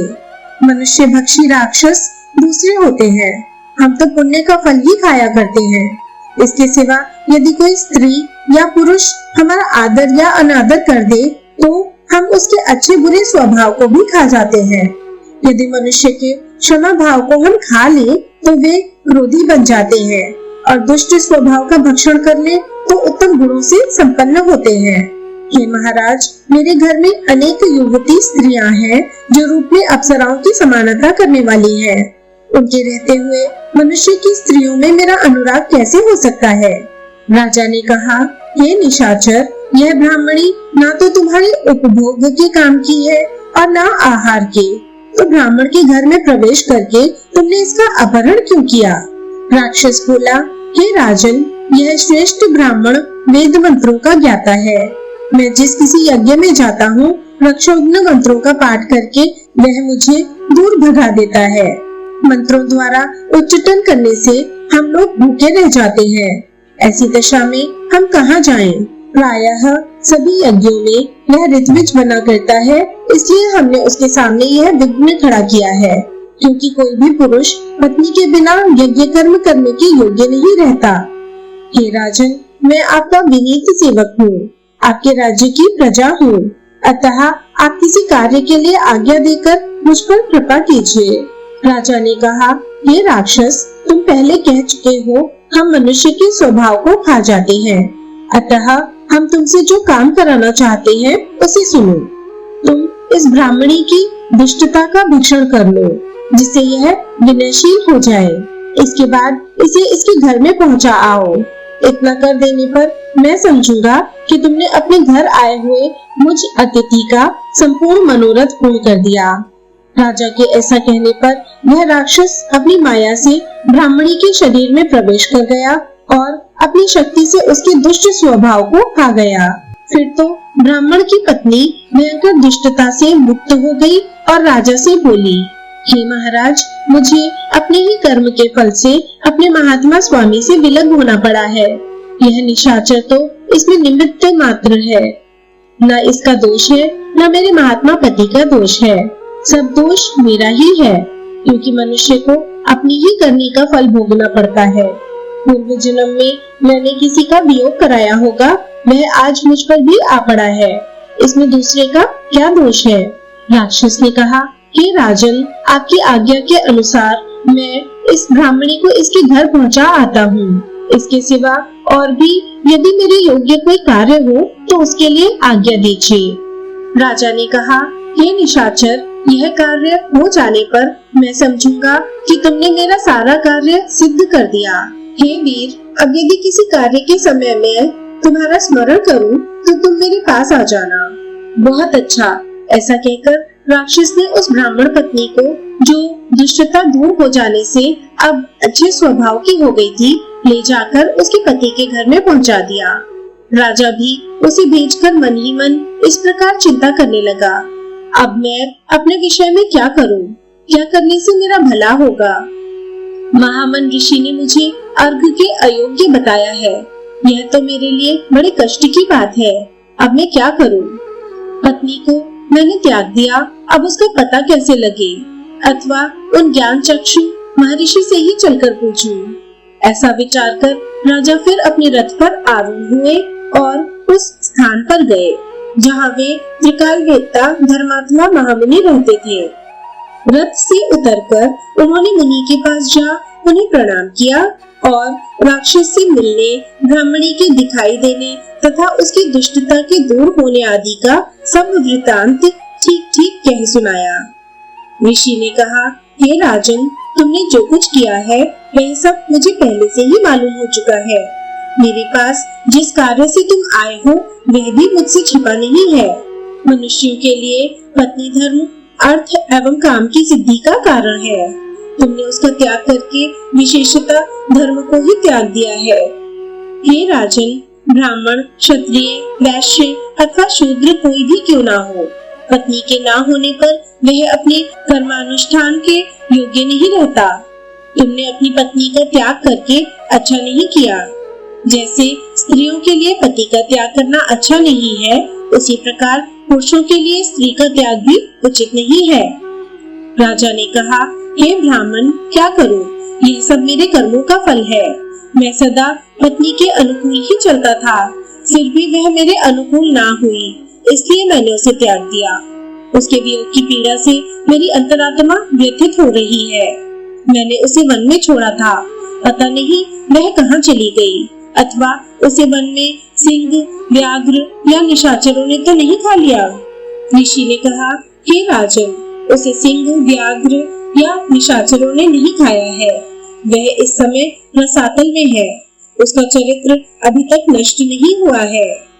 राजा ने कहा, हे ब्राह्मण, यह तो बड़ी अद्भुत बात है। उसे पाताल में कौन ले गया और वह अब तक दूषित कैसे नहीं हुई है? वह सब यथार्थ में बताने की कृपा करें। ऋषि ने कहा, पाताल में नागराज कपोत एक विख्यात पुरुष है। एक दिन उन्होंने तुम्हारी त्यागी हुई सुंदर पत्नी को महान वन के भीतर भटकते हुए देखा। उसका सारा हाल जानकर वे उस पर आसक्त हो गए और उसे पाताल लोक में ले गए। नागराज कपोत के नंदा नाम की पुत्री तथा मनोरमा नाम की स्त्री है। नंदा ने बहुला को देखकर सोचा, हो न हो यह मेरी माता की सौत बनने वाली है। ऐसा विचार कर वह उसे महल में ले गई और अंतपुर में छिपाकर रख दिया। कपोत ने जब जब नंदा से बहुला को मांगा तब तक उसने उनको कोई उत्तर नहीं दिया। तब पिता ने श्राप दिया, जा तू गूंगी हो जाएगी। इस प्रकार श्रापग्रस्त होकर नंदा उसके साथ रहती है।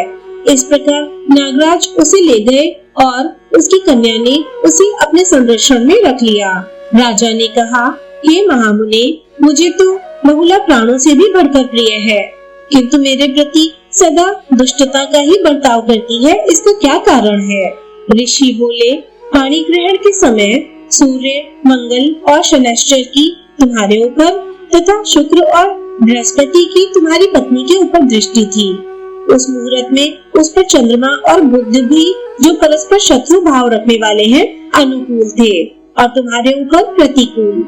इसीलिए तुम्हें पत्नी की प्रतिकूलता का विशेष कष्ट सहना पड़ा है। अच्छा, अब जाओ, धर्म पूर्वक पृथ्वी का पालन करो और पत्नी के साथ रहकर संपूर्ण धार्मिक क्रियाओं का अनुष्ठान करो। मार्कंडेय जी कहते हैं, महर्षि के ऐसा कहने पर राजा उन्हें प्रणाम करके रथ पर आरूढ़ हुए और अपने नगर को लौट आए। वहां आने पर उन्होंने उस ब्राह्मण को देखा जो अपनी शीलवती भार्या के साथ बहुत प्रसन्न था। ब्राह्मण ने कहा, हे नृपश्रेष्ठ, आप धर्म के ज्ञाता हैं। आपने मेरी पत्नी को लाकर मेरे धर्म की रक्षा की है, इससे मैं कृतार्थ हो गया। राजा ने कहा, हे द्विजश्रेष्ठ, आप तो अपने धर्म का पालन करके कृतार्थ हो रहे हैं, किंतु मैं संकट में पड़ा हूँ क्योंकि मेरी पत्नी घर में नहीं है। ब्राह्मण ने कहा, हे महाराज, यदि आपकी पत्नी जीवित है और व्याभिचारिणी नहीं हुई है तो आप स्त्री के बिना रहकर पाप क्यों कमा रहे हैं?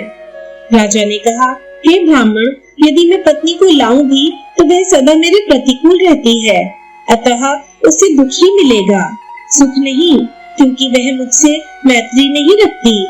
आप कोई ऐसा यत्न करें जिससे वह मेरे अधीन हो जाए। ब्राह्मण ने कहा, हे राजन, आपके प्रति रानी का प्रेम होने के लिए श्रेष्ठ यज्ञ करना उपकारक होगा। अतः मित्र की कामना रखने वाले लोग जिसका अनुष्ठान किया करते हैं, वह मित्रविंदा नामक यज्ञ मैं आरंभ करता हूँ। हे राजन, जिन स्त्री पुरुषों में परस्पर प्रेम ना हो, उनमें मित्रविंदा प्रेम उत्पन्न कराती है। इसलिए आपके कार्य की सिद्धि के उद्देश्य से मैं उसी का अनुष्ठान करूँगा। ब्राह्मण के ऐसा कहने पर राजा ने यज्ञ की सामग्री एकत्रित कराई और उस श्रेष्ठ ब्राह्मण ने मित्रविंदा यज्ञ का अनुष्ठान आरंभ किया। उसने राजा की स्त्री में प्रेम उत्पन्न करने के लिए एक एक करके 7 यज्ञ किए।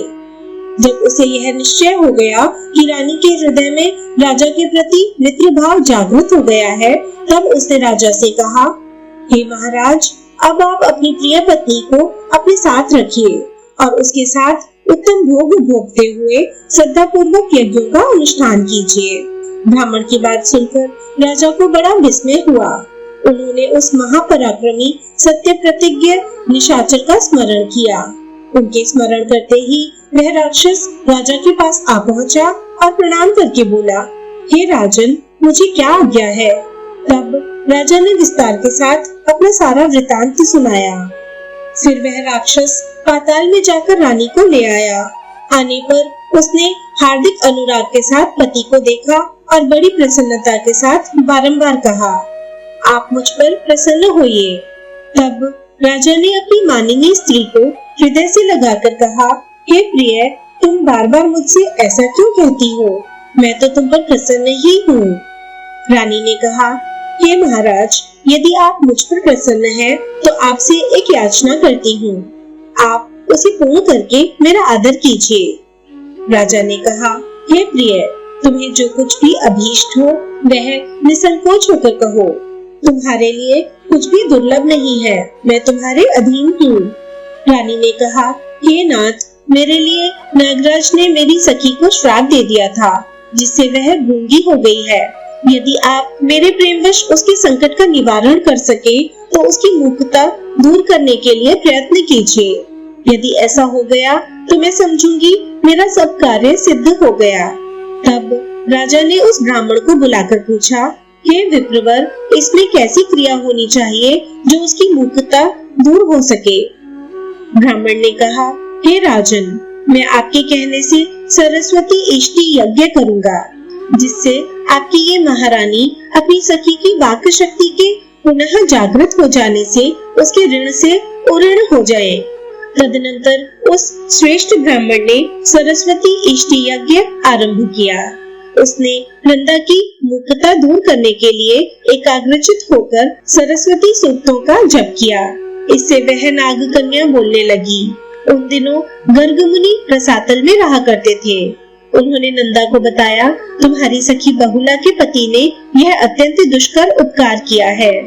यह बात जानकर शीघ्रगामिनी नंदा राजा के नगर में आई और अपनी सखी महारानी बहुला को छाती से लगाकर तथा राजा की भी बारंबार प्रशंसा करके आसन पर बैठकर मधुर वाणी में बोली, हे वीर, आपने जो मेरा इस समय उपकार किया है, इससे मेरा हृदय आकृष्ट हो गया है। अतः मैं जो कहती हूँ उसे सुनो। हे राजन, तुम्हें एक महापराक्रमी पुत्र प्राप्त होगा और इस पृथ्वी पर उसका अखंड राज्य होगा। वह सब शास्त्रों का ज्ञाता, धर्मपरायण, बुद्धिमान एवं मनवंतर का स्वामी मनु होगा। राजा को इस प्रकार वर देकर नागराज कन्या नंदा अपनी सखी को हृदय से लगा पाताल लोक को चली गई। तदनंतर रानी के साथ विहार एवं प्रजा पालन करते हुए राजा को कितने ही वर्ष व्यतीत हो गए। फिर महात्मा राजा को बहुला के गर्भ से एक पुत्र उत्पन्न हुआ, जो पूर्णिमा के पूर्ण चंद्र की भांति कांतिमान था।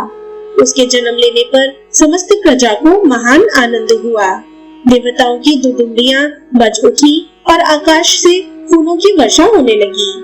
उसे देखकर मुनियों ने कहा, यह राजा उत्तम के वंश में और उत्तम समय में उत्पन्न हुआ है तथा इसके प्रत्येक अंग उत्तम है, इसलिए यह उत्तम नाम से विख्यात होगा। इस प्रकार राजा उत्तम का पुत्र उत्तम मनु हुआ। अब उसके प्रभाव का वर्णन सुनो। जो राजा उत्तम के उपाख्यान और उत्तम के जन्म की कथा प्रतिदिन सुनता है, उसका कभी किसी से द्वेष नहीं होता। इस चरित्र को सुनने और पढ़ने वाले का कभी प्रिय पत्नी, पुत्र अथवा बंधुओं से वियोग नहीं होता। उत्तम मनवंतर तीसरा कहा जाता है। उसमें स्वधामा, सत्य, शिव, प्रतर्दन तथा वशवर्ती देवताओं के 5 गण थे। इनका जैसा नाम वैसा ही गुण था। ये पांचों देवगण यज्ञ भोगी माने गए हैं। ये सभी गण 12-12 देवताओं के समुदाय हैं। उक्त मनवंतर में सुशांति नामक इंद्र हुए, जो 100 यज्ञों का अनुष्ठान करके इंद्र पद को प्राप्त हुए थे। आज भी मनुष्य विघ्नों का नाश करने के लिए सुशांति के नामाक्षरों से विभूषित इस गाथा का गान किया करते हैं। शिव, सत्य एवं वशवर्ती आदि देवताओं के साथ परम सुंदर देवराज सुशांति उत्तम सुशांति प्रदान करते हैं। मार्कंडेय जी कहते हैं, उत्तम मनु के अज, परशुचि और दिव्य ये 3 पुत्र थे, जो देवताओं के समान तेजस्वी तथा महान बल एवं पराक्रम से संपन्न थे। इनके मनवंतर में उन्हीं के वंशज इस पृथ्वी का पालन करते थे। 71 चतुर्युगी से कुछ अधिक काल का मनवंतर होता है, यह बात पहले बताई जा चुकी है। महात्मा वशिष्ठ के 7 पुत्र ही इस तीसरे मनवंतर के सप्तऋषि थे। इस प्रकार यह तीसरे मनवंतर का वर्णन हुआ। अब तामस मनु के चौथे मनवंतर का वर्णन किया जाता है।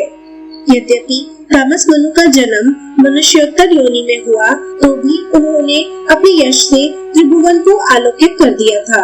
हे ब्राह्मण, अन्य सभी मनुओं की भांति चौथे मनु का जन्म भी अलौकिक है, उसे बताता हूँ, सुनो। तामस मनु की उत्पत्ति तथा मनवंतर का वर्णन। मार्कंडेय जी कहते हैं, हे मुनि, इस पृथ्वी पर स्वराष्ट्र नामक एक विख्यात राजा हो गए हैं जो बड़े पराक्रमी थे। उन्होंने अनेक यज्ञों का अनुष्ठान किया था और वे संग्राम में कभी पीठ नहीं दिखाते थे।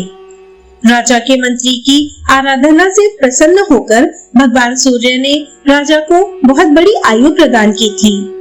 राजा की 100 स्त्रियां थी, किंतु वे उनकी भांति बड़ी आयु से युक्त ना होने के कारण समयानुसार मृत्यु को प्राप्त हुई। इसी प्रकार धीरे धीरे राजा के मंत्री और सेवक भी काल के गाल में चले गए। इसलिए उन सबके अभाव में राजा का चित्त चिंतित रहने लगा। प्रतिदिन उनकी शक्ति क्षीण होने लगी। उन्हें वीर्य से हीन एवं दुखी जानकर विमर्द नामक एक राजा ने आक्रमण किया और उनको राजगद्दी से हटा दिया। राज्य से हटने पर वे विरक्त होकर वन में चले गए और झेलम नदी के तट पर रहकर तपस्या करने लगे। वे गर्मी से पंचाग्नि सेवन करते, बरसात में मैदान में रहकर वर्षा के जल को शरीर पर सहते और जाड़े की ऋतु में पानी के भीतर शयन करते, निराहार रहते एवं उत्तम व्रतों का पालन करते। एक बार वर्षा काल में जब वे तपस्या कर रहे थे, लगातार कई दिनों तक वृष्टि होती रही। इससे बाढ़ आ गई। राजा भी जल की प्रखर धारा में बह गए। चारों ओर अंधकार छा रहा था। जल में बहते बहते उन्हें संयोगवश एक हिरनी मिल गई। उन्होंने उसकी मूंछ पकड़ ली, फिर उस प्रवाह के साथ बहते और अंधकार में इधर उधर भटकते हुए राजा किसी तरह तट पर पहुँचे। वहाँ भी बहुत दूर तक कीचड़ थी, जिसको पार करना अत्यंत ही कठिन था। तथापि वे हिरनी की मूंछ से खींचते हुए उस कीचड़ से पार हो एक वन में जा पहुँचे। हिरनी के स्पर्श से उन्हें आनंद का अनुभव होने लगा। उस अंधकार में भ्रमण करते हुए वे कामदेव के वशीभूत हो गए। राजा को अनुरागवश अपनी पीठ का स्पर्श करते जान उस वन के भीतर मृगी ने कहा, हे राजन, आप कांपते हुए हाथों से मेरी पीठ का स्पर्श क्यों करते हैं? आपके कार्य की सिद्धि तो किसी और ही प्रकार से हो गई है। राजा ने पूछा, हे मृगी, तू कौन है और मनुष्य की तरह कैसे बोल सकती है? मृगी ने कहा, हे राजन, मैं पहले आपकी प्रिय पत्नी थी। मेरा नाम उत्प्लावती था। मैं दृढ़धनवा की पुत्री और आपकी 100 रानियों में प्रधान थी। राजा ने पूछा, उत्प्लावती तो बड़ी पतिव्रता और धर्मपरायण थी। वह ऐसी किस प्रकार हुई? उसने कौन सा ऐसा कर्म किया था जिससे उसे मृगी की योनि में आना पड़ा? मृगी ने कहा, हे राजन, मैं बाल्यावस्था में जब पिता के घर पर थी, सखियों के साथ एक दिन वन में घूमने गई थी। वहाँ मैंने मृगी के साथ समागम करते हुए एक मृग को देखा। मैं उसके बिल्कुल निकट थी, अतः मैंने उस मृगी को मारा। मुझसे डरकर मृगी अन्यत्र चली गई। तब मृग ने कुपित होकर कहा, ओ मूर्खे, तू क्यों इतनी मतवाली हो रही है? तेरी इस दुष्टता को धिक्कार है। उस मृग की मनुष्य के समान वाणी सुनकर मैं डर गई और बोली, तुम कौन हो? उसने उत्तर दिया, मैं निवृत्ति चक्षु नामक मुनि का पुत्र हूँ। मेरा नाम सुतपा है। मृगी से संभोग करने की इच्छा होने के कारण मैं मृग हो गया। प्रेमवश मैंने इस मृगी का अनुसरण किया था और इसने भी मेरी अभिलाषा की थी, परंतु तूने आकर मुझसे उसका वियोग करा दिया। इसलिए मैं तुझे अभी श्राप देता हूँ। मैंने कहा, हे मुने, मैंने अनजाने में आपका अपराध किया है, अतः कृपा करके मुझे श्राप ना दीजिए। मेरे ऐसा कहने पर वे मुनि इस प्रकार बोले, यदि तुझे अपने को दे सकूं, तेरे गर्भ से पुत्र उत्पन्न कर सकूं, तो तुझे श्राप नहीं दूंगा। मैंने कहा, मैं ना तो मृगी हूँ और ना ही वन में मृगी का रूप धारण करके ही घूमती हूँ, अतः मेरी ओर से अपना मन हटा लीजिए, आपको दूसरी कोई मृगी मिल जाएगी।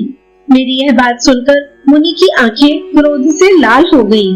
उनके ओठ कांपने लगे वे बोले, ओ नादान, तू कहती है मैं मृगी नहीं हूँ, तो ले तू मृगी हो जाएगी। तब मैं अत्यंत दुखी हो मुनि को प्रणाम करके बोली, हे मुनि, मुझ पर प्रसन्न होइए, मैं अभी बालिका हूँ, बोलने का ढंग नहीं जानती। हे मुनिवर, पिता के न रहने पर ही कन्या स्वयं अपना पति चुनती है। मेरे पिताजी तो अभी जीवित हैं, फिर कैसे मैं आपका वरण कर सकती हूँ? अथवा सारा अपराध मेरा ही है, फिर भी आप प्रसन्न होइए, मैं आपके चरणों में प्रणाम करती हूँ। तब मुनि श्रेष्ठ सुतपा ने कहा, मेरी बात झूठी नहीं हो सकती, तू मरने पर इसी वन में मृगी होगी। उस समय सिद्धिवीर्य मुनि के पुत्र महाबाहु लोल तेरे गर्भ में आएंगे। उसके गर्भ में आते ही तुझे अपने पुनर्जन्म का स्मरण होगा। फिर स्मरण शक्ति प्राप्त करके तू मानवों की भांति बोलने लगेगी। उस गर्भ के उत्पन्न होने पर तू मृगी के शरीर से मुक्त हो जाएगी और पति से समागत हो उन लोकों में जाएगी जहाँ कुकर्मी मनुष्य कदापि नहीं जा सकते। लोल भी बड़े पराक्रमी होंगे और अपने पिता के शत्रुओं को मारकर सारी पृथ्वी को अपने अधिकार में ले लेंगे। तत्पश्चात वे मनु के पद पर प्रतिष्ठित होंगे। इस प्रकार श्राप मिलने पर मैं तिर्या योनि में आई हूँ। आपके शरीर का स्पर्श होने मात्र से मेरे उदर में गर्भ स्थापित हो गया है। मृगी के ऐसा कहने पर राजा को बड़ी प्रसन्नता हुई। उन्होंने सोचा, मेरा पुत्र मेरे शत्रुओं को परास्त करके पृथ्वी पर मनु होगा, यह कितने आनंद की बात है। तदनंतर कुछ काल के पश्चात मृगी ने उत्तम लक्षणों से संपन्न पुत्र को जन्म दिया। उसके उत्पन्न होने पर संपूर्ण भूत आनंद का अनुभव करने लगे। विशेषतः राजा को बड़ी प्रसन्नता हुई। मृगी भी श्राप से छूटकर उत्तम लोकों को चली गई। तदनंतर सब ऋषियों ने आकर उसकी भावी समृद्धि देखकर बालक का नामकरण किया। तामसी योनि में पड़ी हुई माता के गर्भ से इसका जन्म हुआ है, इसलिए यह बालक संसार में तामस नाम से विख्यात होगा। तत्पश्चात पिता अपने पुत्र तामस का लालन पालन करने लगे। जब तामस को कुछ समझ हुई तो उसने पिता से पूछा, हे तात, आप कौन हैं? मैं आपका पुत्र किस प्रकार हुआ? मेरी माता कौन है? और आप किस लिए यहाँ आए हैं? यह सब सच बताइए। तब पिता ने अपने राज्य से हटाए जाने से लेकर सारा वृतांत पुत्र को बताया। ये सब बातें सुनकर तामस ने भगवान सूर्य की आराधना की और उनसे उपसंहार सहित संपूर्ण दिव्य शस्त्र प्राप्त किए। अस्त्र शस्त्रों का ज्ञाता होकर उसने संपूर्ण शत्रुओं को परास्त किया और उन्हें पिता के पास ले आया। उनकी आज्ञा मिलने पर छुटकारा दिया। वह सदा अपने धर्म के पालन में लगा रहता था। उसके पिता भी शरीर त्यागने के पश्चात तप और यज्ञ से उपार्जित पुण्य लोकों में गए। सारी पृथ्वी को जीतकर तामस राजा हुआ और फिर मनु के पद पर प्रतिष्ठित हुआ। अब तामस मनवंतर का वर्णन सुनो। उसमें सत्य, सुधि, स्वरूप और हरि ये 4 देवगण हुए। इनमें से एक एक गण में 27 देवता है। उन देवताओं के इंद्र का नाम शिखी था। वे अत्यंत बली और महापराक्रमी थे। उन्होंने 100 यज्ञों का अनुष्ठान करके इस पद को प्राप्त किया था। ज्योतिधर्मा, क्रतु, काव्य, क्षेत्र, अग्नि, बलक और पीवर, यही 7 उस समय के सप्तऋषि थे। नर, शांति, शांत, दांत, जानु और जंघ आदि महाबली राजा तामस मनु के पुत्र हुए थे। रैवत मनु की उत्पत्ति और उनके मनवंतर का वर्णन। मार्कंडेय जी कहते हैं, हे ब्राह्मण, 5वें मनु का नाम रैवत था। उनकी उत्पत्ति का वर्णन करता हूँ, सुनो। पूर्व काल में ऋत्वाक के नाम से प्रसिद्ध एक महर्षि थे। उनके बहुत समय तक कोई पुत्र नहीं हुआ। दीर्घ काल के पश्चात एक पुत्र हुआ भी तो रेवती नक्षत्र के अंतिम चरण में उसका जन्म हुआ। उन्होंने बालक के जात कर्म आदि संस्कार विधि पूर्वक संपन्न किए, उपनयन आदि भी कराए, किंतु वह सुशील न हो सका। जब से उसका जन्म हुआ तभी से वे महर्षि भी दीर्घकाल व्यापी रोग से ग्रस्त हो गए। उसकी माता भी कोढ़ आदि से पीड़ित हो बहुत दुख उठाने लगी। बालक के पिता अत्यंत दुखी होकर सोचने लगे, यह कैसा अनर्थ प्राप्त हुआ है। उधर उस दुष्ट बुद्धि वाले पुत्र ने दूसरे मुनि कुमार की स्त्री का अपहरण कर लिया। इससे खिन्न चित्त होकर ऋतवाक ने कहा, मनुष्यों का बिना पुत्र के रहना अच्छा है, किंतु कुपुत्र का होना कदापि उत्तम नहीं है। कुपुत्र तो माता पिता के हृदय को सदा ही दुख देता है और स्वर्ग में गए हुए पितरों को भी नरक में गिरा देता है। वह तो केवल माता पिता को दुख देने के लिए ही होता है। उस पापात्मा पुत्र के जन्म को धिक्कार है। जिनके पुत्र सब लोगों के प्रिय, परोपकारी, शांत तथा उत्तम कर्मों में लगे रहने वाले होते हैं, वे ही धन्य हैं। मुझे जन्म में कुपुत्र के कारण सुख नहीं मिला और परलोक में विमुख होना पड़ा। कुपुत्र का आश्रय लेने वाला मेरा यह अधम जन्म केवल नरक में ले जाने वाला है, उत्तम गति की प्राप्ति कराने वाला नहीं। इस प्रकार अत्यंत दुष्ट पुत्र के दुराचारों से ऋतवाक मुनि का हृदय जलने लगा। उन्होंने गर्ग मुनि से इसका कारण पूछा। ऋतवाक बोले, हे महामुने, पूर्व काल में उत्तम व्रत का पालन करते हुए मैंने सब वेदों का विधि पूर्वक अध्ययन किया और उन्हें समाप्त करके वैदिक विधि के अनुसार स्त्री के साथ विवाह किया।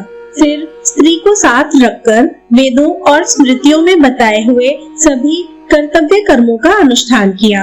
आज तक किसी भी क्रिया के अनुष्ठान में न्यूनता नहीं आने दी। हे मुने, होम नाम के नरक से डरते हुए मैंने गर्भायान की विधि से पुत्र उत्पत्ति का उद्देश्य रखकर स्त्री के साथ समागम किया है, काम उपभोग के लिए नहीं। यह सब होने पर भी ऐसे कुपुत्र का जन्म क्यों हुआ? क्या यह मेरे दोष से अथवा अपने दोष से उत्पन्न हुआ है, जो अपनी दुष्टता से हमारे लिए दुखदाई और बंधुजनों के लिए शोक कारक हो गया है? गर्ग ने कहा, हे मुनि श्रेष्ठ, तुम्हारा यह पुत्र रेवती नक्षत्र के अंतिम चरण में उत्पन्न हुआ है, अतः दूषित समय में जन्म ग्रहण करने के कारण यह तुम्हारे लिए दुखदाई हो गया है। ऋतवाक बोले, मेरे एक ही पुत्र था, तो भी रेवती नक्षत्र के अंतिम भाग में उत्पन्न होने के कारण इसमें दुष्टता आ गई, इसलिए रेवती का शीघ्र पतन हो जाए। मुनि के इस प्रकार श्राप देते ही रेवती नक्षत्र आकाश से गिरा। सारा संसार चकित होकर यह दृश्य देख रहा था। वह नक्षत्र कुमुदगिरी के चारों ओर गिर पड़ा। वहाँ का वन, गुफाएं तथा झरने आदि सहसा प्रकाशित हो उठे। रेवती नक्षत्र के गिरने से कुमुदगिरी का नाम रेवतक पर्वत हो गया। उस नक्षत्र की जो कांति थी वह कमल मंडित सरोवर के रूप में प्रकट हुई। उस समय उस सरोवर से एक अत्यंत सुंदरी कन्या का प्रादुर्भाव हुआ। वह रेवती की कांति से प्रकट हुई थी, इसलिए प्रमुच मुनि ने उसे देखकर उसका नाम रेवती रख दिया। वह उनके आश्रम के पास ही प्रकट हुई थी, इसलिए वे ही पिता की भांति उसका पालन पोषण करने लगे। जब कन्या यौवनावस्था में प्रवेश कर चुकी, तब प्रमुच मुनि उसके लिए योग्य वर पूछने के विचार से अग्निशाला में गए। उनके प्रश्न करने पर अग्निदेव ने उत्तर दिया, इस कन्या के स्वामी राजा दुर्गम होंगे, जो महाबली, महापराक्रमी, प्रिय वक्ता और धर्मवत्सल हैं। इसी बीच में मृग्या के प्रसंग से राजा दुर्गम मुनि के आश्रम पर आ पहुँचे। वे प्रियव्रत के वंश में उत्पन्न अत्यंत बलवान और पराक्रमी थे। उनके पिता का नाम विक्रमशील था और वे कालिंदी के गर्भ से उत्पन्न हुए थे। आश्रम में पहुंचने पर जब उन्हें ऋषि नहीं दिखाई दिए, तब उन्होंने रेवती को प्रिय कहकर संबोधित किया और पूछा, हे सुंदरी, बताओ तो सही, मुनि श्रेष्ठ प्रमुच इस आश्रम से कहाँ गए हैं? मैं उन्हें प्रणाम करना चाहता हूँ। मुनि अग्निशाला में बैठे हुए थे। वहीं से राजा का वार्तालाप और प्रिय संबोधन सुनकर वे तुरंत ही बाहर निकले। उन्होंने देखा राजोचित चिन्हों से युक्त महात्मा राजा दुर्गम विनीत भाव से सामने खड़े हैं। उन्हें देखकर मुनि ने गौतम नामक शिष्य से कहा, हे गौतम, इन महाराज के लिए अर्घ लाओ। राजा अर्घ स्वीकार करके जब आसन पर विराजमान हुए, तब महामुनि प्रमुच ने स्वागत पूर्वक पूछा, ए राजन, आपकी सेना, खजाना, मित्र, भृत्य, मंत्री तथा शरीर की कुशल तो है ना? राजा ने कहा, हे सुव्रत, आपकी कृपा से मेरे यहाँ सब कुशल से है, कहीं भी कुशल का अभाव नहीं है। ऋषि ने कहा, हे राजन, मेरे यहाँ एक कन्या है। इसके लिए वर ढूंढने की इच्छा से मैंने अग्निदेव से पूछा था कि इसका पति कौन होगा, तो अग्निदेव ने कहा राजा दुर्गम ही इसके स्वामी होंगे। इसलिए अब आप मेरी दी हुई इस कन्या को ग्रहण करें। आपने भी प्रिय कहकर इसको संबोधित किया है, अतः अब क्यों विचार करते हैं? मुनि की बात सुनकर राजा दुर्गम मौन रह गए। तब महर्षि प्रमुच अपनी कन्या का वैवाहिक कार्य संपन्न करने को उद्यत हुए। अपने विवाह के लिए पिता को उद्यत देख कन्या ने विनय से मस्तक झुकाकर कहा, हे पिताजी, यदि आपका मुझ पर प्रेम है तो कृपा करके मेरा विवाह रेवती नक्षत्र में ही कीजिए। ऋषि ने कहा, हे भद्रे, ऋतवाक नाम से विख्यात तपस्वी मुनि ने रेवती नक्षत्र पर क्रोध करके उसे नक्षत्र मंडल से नीचे गिरा दिया है। कन्या ने कहा, हे पिताजी, क्या ऋतवाक मुनि ने ही ऐसी तपस्या की है, आपने नहीं? यदि आप भी तपस्वी हैं, तो रेवती नक्षत्र को पुनः आकाश में स्थापित कीजिए। आप उसी नक्षत्र में मेरा विवाह क्यों नहीं करते? ऋषि ने कहा, हे भद्रे, तेरा कल्याण हो, अब तू प्रसन्न हो जा। मैं तेरे लिए रेवती नक्षत्र को पुनः चंद्रमा के मार्ग में स्थापित करता हूँ। तदनंतर महामुनि ने अपनी तपस्या के प्रभाव से रेवती नक्षत्र को पुनः पहले की ही भांति चंद्रमंडल से संयुक्त कर दिया। फिर उसी नक्षत्र में वैदिक मंत्रों का उच्चारण करते हुए कन्या का विधि पूर्वक विवाह किया और प्रसन्न होकर अपनी जमाता से कहा, हे राजन, बताइए, मैं इस विवाह में दहेज के रूप में आपको क्या दूं? मेरी तपस्या बाधा रहित है, मैं आपको दुर्लभ वस्तु भी दे सकता हूँ। राजा ने कहा, हे मुनि, मेरा जन्म स्वयंभुव मनु के वंश में हुआ है, अतः मैं आपकी कृपा से ऐसा पुत्र चाहता हूँ जो मनवंतर का स्वामी हो। ऋषि ने कहा, हे राजन, तुम्हारी यह कामना पूर्ण होगी। तुम्हारा पुत्र मनु होकर संपूर्ण पृथ्वी का उपभोग करेगा और धर्म का ज्ञाता होगा। तब राजा उस स्त्री को साथ ले अपने नगर को चले गए। उनके द्वारा रेवती के गर्भ से रैवत का जन्म हुआ, जो सब धर्मों से संपन्न और मनुष्यों में अजय थे। वे शास्त्रों के ज्ञाता और वेद विद्या के विद्वान पंडित थे। उनके मनवंतर में सुमेधा, भूषति, वैकुंठ और अमिताभ ये 4 देवगण थे। इनमें से प्रत्येक गण में 14-14 देवता थे। इन चारों देवगणों के स्वामी विभु नामक इंद्र थे, जिन्होंने 100 यज्ञों का अनुष्ठान करके इस पद को प्राप्त किया था। हिरण्य रोमा, वेदश्री, उधर्वबाह, वेदबाहु, सुधामा, पर्जन्य, महामुनि तथा वेद वेदांतों के पारगामी महाभाग वशिष्ठ, ये 7 रैवत मनवंतर के सप्तऋषि थे। बलबंधु, महावीर्य, सुयाष्टक तथा सत्यक आदि रैवत मनु के पुत्र थे।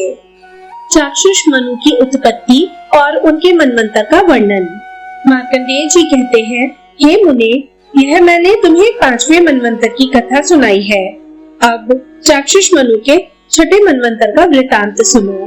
हे ब्राह्मण, वे पूर्व जन्म में ब्रह्मा जी के चक्षु से उत्पन्न हुए थे, इसलिए इस जन्म में भी इनका नाम चाक्षुष ही हुआ। राजर्षि महात्मा अन्मित्र की पत्नी भद्रा ने एक पुत्र को जन्म दिया, जो बहुत ही विद्वान, पवित्र, पूर्व जन्म की बातों का स्मरण रखने वाला और समर्थ था। उस पुत्र को गोद में लेकर माता बारंबार पुचकारती, प्यार से दुलारती और स्नेहवश छाती से चिपका लेती थी, किंतु वह तो पूर्व जन्म की बातों का स्मरण रखने वाला था, अतः माता की गोद में पड़ा पड़ा हंसने लगा। इस पर माता बोली, हे बेटा, यह क्या है? मैं तो डर गई हूँ। तुम्हारे मुख पर यह हास्य कैसा? क्या तुम्हें असमय में ही बोध हो गया? क्या तुम कोई शुभ देख रहे हो? पुत्र ने कहा, हे माँ, क्या तुम नहीं देखती, सामने जो यह बिल्ली खड़ी है मुझे खा जाना चाहती है। दूसरी ओर जाथारणी मुझे चुरा लेने को तैयार है। यह अदृश्य भाव से खड़ी है। इधर तुम प्रेम के कारण अत्यंत स्नेहवश मेरी ओर देखती, बारंबार मुझे दुलारती और छाती से लगाती हो। तुम्हारे शरीर में रोमांच हो आता है। वात्सल्य स्नेह के कारण तुम्हारे नेत्र आंसुओं से भीग रहे हैं। यही सब देखकर मुझे हंसी आ गई। जैसे ये दोनों स्वार्थवश मेरी ओर देखती हैं, उसी प्रकार तुम भी स्वार्थ को लेकर ही मुझसे स्नेह करती जान पड़ती हो। अंतर इतना ही है कि बिल्ली और जातहारिणी तो मुझे खा जाना चाहती हैं और तुम धीरे धीरे मुझसे होने वाले उपयोग योग्य फल की कामना रखती हो। माता ने कहा, हे बेटा, मैं स्वार्थ के लिए नहीं, प्रेम के कारण ही तुम्हें छाती से लगाती हूँ। यदि इससे तुम्हें प्रसन्नता नहीं होती तो इसका अर्थ यह है कि तुमने मुझे त्याग दिया। लो, तुमसे होने वाले स्वार्थ का मैंने परित्याग कर दिया। ऐसा कहकर वह बालक को वहीं छोड़ सूतिका गृह से बाहर निकल गई। उसी समय जातहारिणी ने उस शुद्धात्मा बालक का अपहरण कर लिया और उसे ले जाकर राजा विक्रांत की पत्नी के शयन गृह में सुला दिया। फिर रानी के नवजात पुत्र को ले जाकर दूसरे घर में रख दिया और उसके बालक को ले जाकर अपना ग्रास बना लिया। इस प्रकार नवजात शिशुओं को चुराने वाली वह क्रूर राक्षसी तीसरे घर के बालक को खा लिया करती थी। बालकों के चुराने और बदलने का काम वह प्रतिदिन करती थी। राजा विक्रांत ने अपने घर में आए हुए बालक का क्षत्रियोचित संस्कार कराया और बड़ी प्रसन्नता के साथ नामकरण संस्कार की विधि पूरी करके उसका नाम आनंद रखा। जब बालक कुछ बड़ा हुआ तब उसका उपनयन संस्कार करते समय आचार्य ने कहा, हे वत्स, पहले माँ के पास जाकर उन्हें प्रणाम करो। गुरु की बात सुनकर बालक हंस पड़ा और बोला, हे गुरुदेव, मैं किस माता को प्रणाम करूं, जन्म देने वाली को अथवा पालन करने वाली को? मैं राजा अनुमित्र के घर में उनकी धर्मपत्नी भद्रा देवी के गर्भ से उत्पन्न हुआ, किंतु जातहारिणी मुझे उठा ले आई और यहाँ हेमिनी के पास छोड़कर इसके पुत्र को स्वयं उठा ले गई। फिर उसे भी विप्रवर बोध के गृह में ले जाकर उसने रख दिया और उनके पुत्र को हड़प कर भक्षण कर लिया। रानी हेमिनी का पुत्र वहाँ ब्राह्मणोचित संस्कारों के साथ पलित हो रहा है और मेरा यहाँ आप संस्कार करा रहे हैं। मुझे आपकी आज्ञा का पालन करना है, अतः बताइए किस माता के पास प्रणाम करने के लिए जाऊं? गुरु ने कहा, हे वत्स, यह तो बड़ा गहन संकट उपस्थित हुआ। मेरी समझ में तो कुछ भी नहीं आता। मोह से मेरी बुद्धि भ्रांत हो रही है। उसने कहा, हे ब्रह्मर्षि, संसार की ऐसी ही व्यवस्था है, इसमें मोह के लिए कहाँ अवसर है। सोचिए तो, कौन किसका पुत्र है और कौन किसका बंधु। जीव जन्म लेने के बाद से ही मनुष्यों का संबंधी होता है, किंतु मरते ही उसके सभी संबंधी छूट जाते हैं।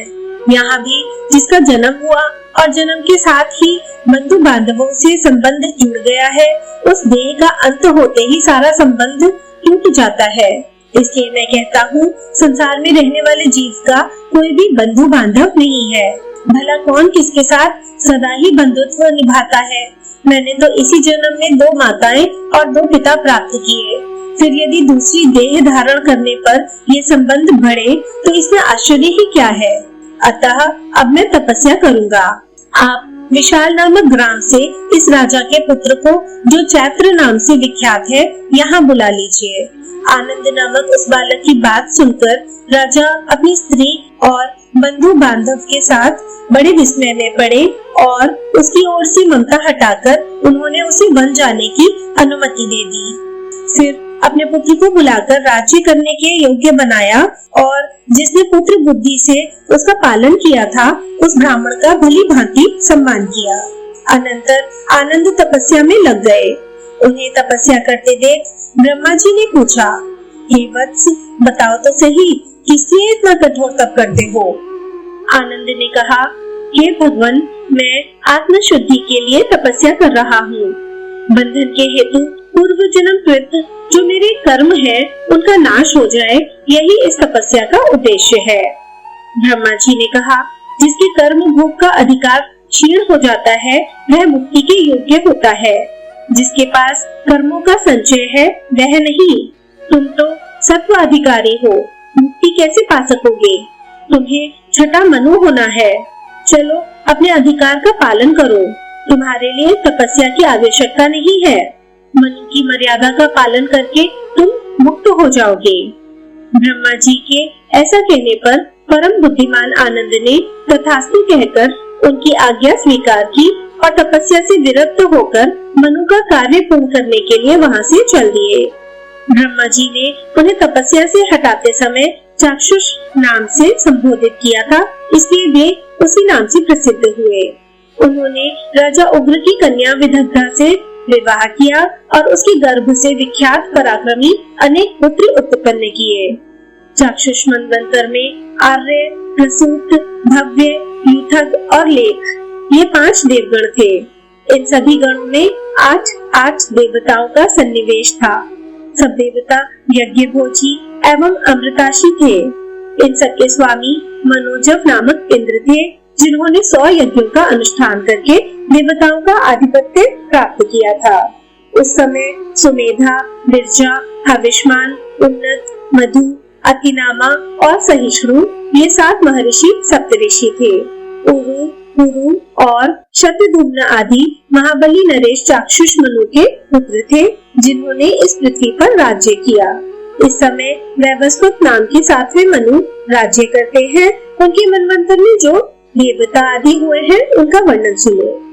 वैवस्वत मनवंतर की कथा तथा सावर्णिक मनवंतर का संक्षिप्त परिचय। मार्कंडेय जी कहते हैं, विश्वकर्मा की पुत्री संज्ञा भगवान सूर्य की पत्नी है। उनके गर्भ से वैवस्वत मनु का जन्म हुआ, जो विख्यात, यशस्वी और अनेक विषयों के ज्ञान में पारंगत थे। विवस्वान के पुत्र होने के कारण ही वे वैवस्वत कहलाए।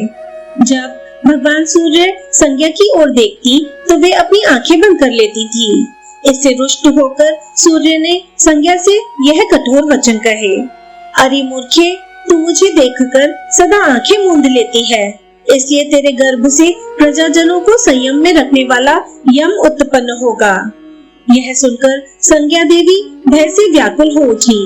उनकी दृष्टि चंचल हो गई। यह देख सूर्य ने फिर कहा, तूने इस समय मुझे देखकर अपनी दृष्टि चंचल की है, इसलिए चंचल लहरों से युक्त नदी तेरी कन्या के रूप में उत्पन्न होगी। तदनंतर पति के श्राप से संज्ञा ने एक पुत्र और एक पुत्री को जन्म दिया। पुत्र का नाम यम हुआ और पुत्री यमुना नाम से विख्यात महानदी हुई। संज्ञा सूर्य के तेज को बड़े कष्ट से सहन करती थी। वह उसके लिए असहनीय था। उसने सोचा, क्या करूं, कहां जाऊं, कहां जाने से मुझे शांति मिलेगी और मेरे स्वामी मुझ पर कुपित भी नहीं होंगे। इस तरह अनेक प्रकार से विचार करके प्रजापति कुमारी संज्ञा ने पिता के घर का आश्रय लेना ठीक समझा।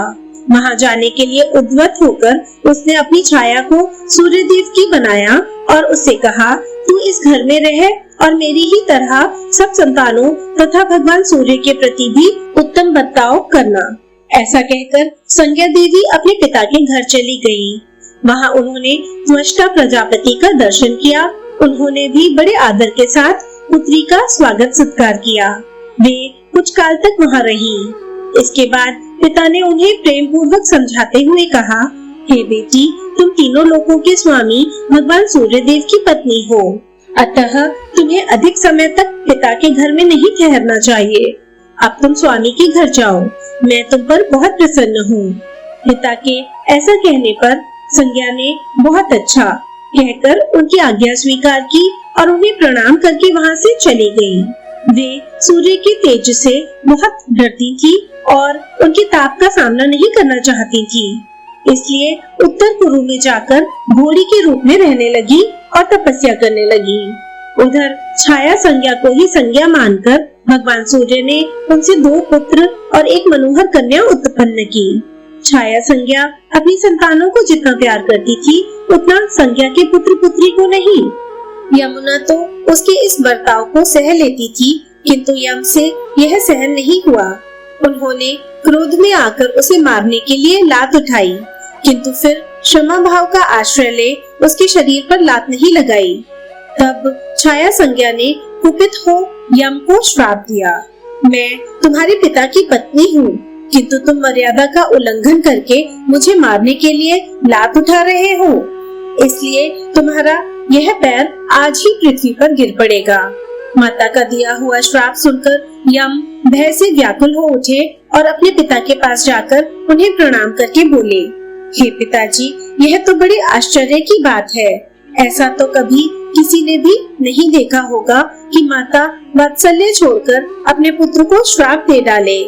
दुर्गुणी पुत्रों के प्रति भी माता का दुर्भाव नहीं होता। यमराज की यह बात सुनकर भगवान सूर्य ने छाया संज्ञा को बुलाकर पूछा, संज्ञा कहाँ गई?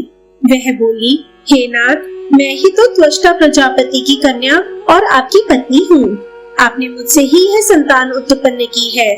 सूर्य ने कई बार घुमा फिराकर पूछा, किंतु उसने सच्ची बात नहीं बताई। तब सूर्य देव उसे श्राप देने को उद्यत हुए। यह देख उसने सब बातें ठीक ठाक बता दी। असली बात का पता लगने पर भगवान सूर्य विश्वकर्मा के घर गए। विश्वकर्मा ने अपने घर पधारे हुए त्रिलोक पूजित सूर्य देव का बड़ी भक्ति के साथ पूजन किया। फिर संज्ञा का पता पूछने पर उन्होंने कहा, भगवान, वह मेरे घर आई अवश्य थी, किंतु मैंने पुनः उसे आपके ही घर भेज दिया। तब सूर्य ने समाधिस्थ होकर देखा, वह घोड़ी का रूप धारण कर उत्तर पूर्व देश में तपस्या कर रही है। उसकी तपस्या का एक ही उद्देश्य है, मेरे स्वामी की आकृति सौम्य एवं शुभ हो जाए। सूर्य को उसकी तपस्या का उद्देश्य ज्ञात हो गया, अतः उन्होंने विश्वकर्मा से कहा, आप मेरे तेज को छाट दीजिए। तब उन्होंने संवत्सर रूप चक्र वाले सूर्य के तेज को छाट दिया। उस समय देवताओं ने उनकी बड़ी प्रशंसा की। तदनंतर देवताओं और ऋषियों ने त्रिभुवन के पूजनीय भगवान सूर्य का सत्वन आरंभ किया। देवता बोले, हे भगवान, ऋग्वेद स्वरूप आपको नमस्कार है, सामवेद रूप आपको प्रणाम है, यजुर्वेद स्वरूप आपको नमस्कार है, आप ही समस्त सामों के अधिष्ठान हैं, आपको नमस्कार है। आप ज्ञान के एकमात्र आधार एवं अंधकार का नाश करने वाले हैं, आपको हमारा नमस्कार है। आपका स्वरूप शुद्ध ज्योतिर्मय है। आप स्वभाव से ही परम शुद्ध एवं निर्मल आत्मा है, आपको प्रणाम है। आप सबसे महान, सर्वश्रेष्ठ, सबसे परे और साक्षात परमात्मा हैं। आपका स्वरूप संपूर्ण जगत में व्यापक है। आप सबके आत्म रूप हैं, आपको नमस्कार है। आप सबकी उत्पत्ति के कारण ज्ञान का चिंतन करने वाले पुरुषों के प्राप्तव्य स्थान सूर्य स्वरूप तथा प्रकाशात्मा रूप है, आपको नमस्कार है। प्रभा का विस्तार करने वाले आपको नमस्कार है। दिन की सृष्टि करने वाले आपको प्रणाम है। रात्रि के हेतु भी आप ही हैं तथा संध्या और चांदनी की सृष्टि भी आप ही करते हैं, आपको नमस्कार है। हे भगवान, आप ही यह संपूर्ण जगत है। आप में ही चराचर प्राणियों सहित समस्त ब्रह्मांड ओतप्रोत है। अतएव उधर्व लोक में जब आप भ्रमण करते हैं तो आपके साथ यह ब्रह्मांड भी घूमता है। आपकी किरणें ही अपने स्पर्श से जल आदि को पवित्र करती है। जब तक इस जगत में आपकी दिव्य रश्मियों का संयोग नहीं होता, तब तक होम दान आदि धर्म भी सफल नहीं हो पाता है। ऋग्वेद की ये संपूर्ण ऋचाएं, दूसरी ओर यजुर्वेद के ये सब मंत्र तथा सामवेद की संपूर्ण श्रुतियाँ आपके ही अंगों से प्रकट होती हैं। हे जगन्नाथ, आप ही ऋग्वेदमय हैं, आप यजुर्वेदमय हैं तथा आप ही सामवेदमय हैं। आप ही ब्रह्मा के पर और अपर रूप हैं। मूर्त, अमूर्त, स्थूल और सूक्ष्म सभी रूपों में आपकी स्थिति है। निमेष, काष्ठा आदि जो काल के छोटे छोटे विभाग हैं, वे सब आपके ही स्वरूप हैं। आप ही प्रतिक्षण बीतने वाला काल रूप है। हे भगवान, आप प्रसन्न होइए और अपनी इच्छा से ही अपने प्रचंड तेज को शांत कीजिए। मार्कंडेय जी कहते हैं, देवताओं और ऋषियों के इस प्रकार स्तुति करने पर तेजो राशि अविनाशी भगवान सूर्य ने विश्वकर्मा के द्वारा अपने तेज को कम कर दिया। उनका जो ऋग्वेद में तेज था, उससे पृथ्वी का निर्माण हुआ। यजुर्वेद में तेज से द्युलोक की रचना हुई और सामवेद में तेज ही स्वर्ग लोक के रूप में प्रतिष्ठित हुआ। विश्वकर्मा ने सूर्य के तेज से 16 भागों में से 15 भाग छाट दिए और उनके द्वारा शंकर जी का त्रिशूल, भगवान विष्णु का चक्र, वसुओं के भयंकर शंकु, अग्नि की शक्ति कुबेर की शिविका तथा अन्य देवता, यक्ष एवं विद्याधरों के लिए भयंकर अस्त्र शस्त्र बनाए। भगवान सूर्य तब से अपने तेज के 16वें भाग को धारण करते हैं। तेज कम होने के बाद वे अश्व का रूप धारण करके उत्तर पूर्व नामक देश में गए और वहां उन्होंने घोड़ी के रूप में संज्ञा को देखा। उन्हें आता देख संज्ञा को पराये पुरुष की आशंका हुई, इसलिए वह अपने पृष्ठ भाग की रक्षा करते हुए सामने की ओर से उनके सम्मुख गई। फिर वहां उनके मिलने पर पहले दोनों की नायिका का संयोग हुआ। इससे अश्वरूप धारिणी संज्ञा के मुख से 2 पुत्र प्रकट हुए, जो नासत्य और दशत्र नाम से प्रसिद्ध हुए। फिर विजयपात के अनंतर रेवंत नामक एक पुत्र उत्पन्न हुआ, जो ढाल, तलवार और कवच धारण किए, बाण और तर्कस से सुसज्जित हो घोड़े पर चढ़ा हुआ प्रकट हुआ था। तत्पश्चात भगवान सूर्य ने संज्ञा को अपने अनुपम स्वरूप का दर्शन कराया। उनके इस रूप को देखकर संज्ञा को बड़ी प्रसन्नता हुई। फिर उसने भी अपना रूप धारण कर लिया। तब सूर्यदेव अपनी प्रीतिमती पत्नी संज्ञा को साथ ले अपने निवास स्थान पर आए। भगवान सूर्य के जो प्रथम पुत्र थे, उनकी वैवस्वत नाम से प्रसिद्धि हुई। दूसरे पुत्र का नाम यम था। ये माता के नाम से ग्रस्त थे। पिता ने इसके श्राप का अंत इस प्रकार किया था: कीड़े यम के पैर का मांस लेकर पृथ्वी पर गिर पड़ेंगे, फिर इनका पैर ठीक हो जाएगा। यम धर्म पर दृष्टि रखते थे और मित्र तथा शत्रु के प्रति उनका समान भाव था। अतः सूर्य ने प्रजाओं के धर्माधर्म का फल देने के लिए उन्हें यमराज के पद पर प्रतिष्ठित किया। यमुना कलिंद पर्वत के बीच से बहने वाली नदी हो गई। दोनों अश्विनी कुमार देवताओं के वैद्य नियुक्त किए गए। रेवंत को भी गुहकों का स्वामी बनाया गया। अब छाया संज्ञा के ज्येष्ठ पुत्र का रूप रंग वैवस्वत मनु के ही समान था, अतः वे सावर्णिक नाम से प्रसिद्ध हुए। वे ही 8वें मनु होंगे। उस समय राजा बलि इंद्र के पद पर प्रतिष्ठित रहेंगे। छाया के दूसरे पुत्र शनैश्चर को पिता ने ग्रहों के मध्य में नियुक्त किया। तीसरी संतान तप्ती नाम की कन्या थी। उसने राजा संवरण को अपना स्वामी बनाया और उनसे कुरु नामक पुत्र को जन्म दिया। ये कुरु एक प्रसिद्ध राजा हुए। वैवस्वत मनवंतर में 8 देवगण माने गए हैं। उनके नाम इस प्रकार हैं: आदित्य, वसु, रुद्र, साध्य, विश्वदेव, मरुद, भृगु तथा अंगिरा।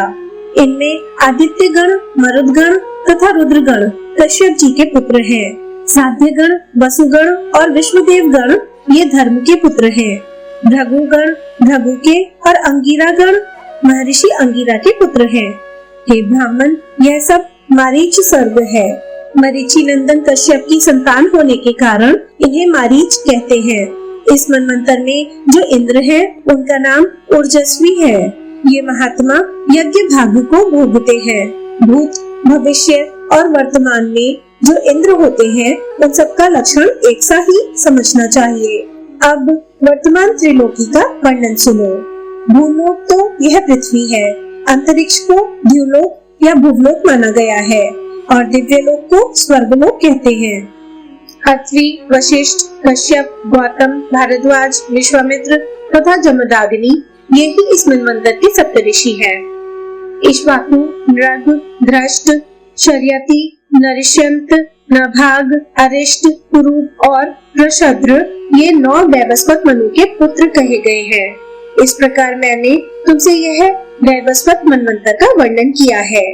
इसका श्रवण और पाठ करने से मनुष्य सब पापों से छूट जाता है और महान पुण्य का भागी होता है।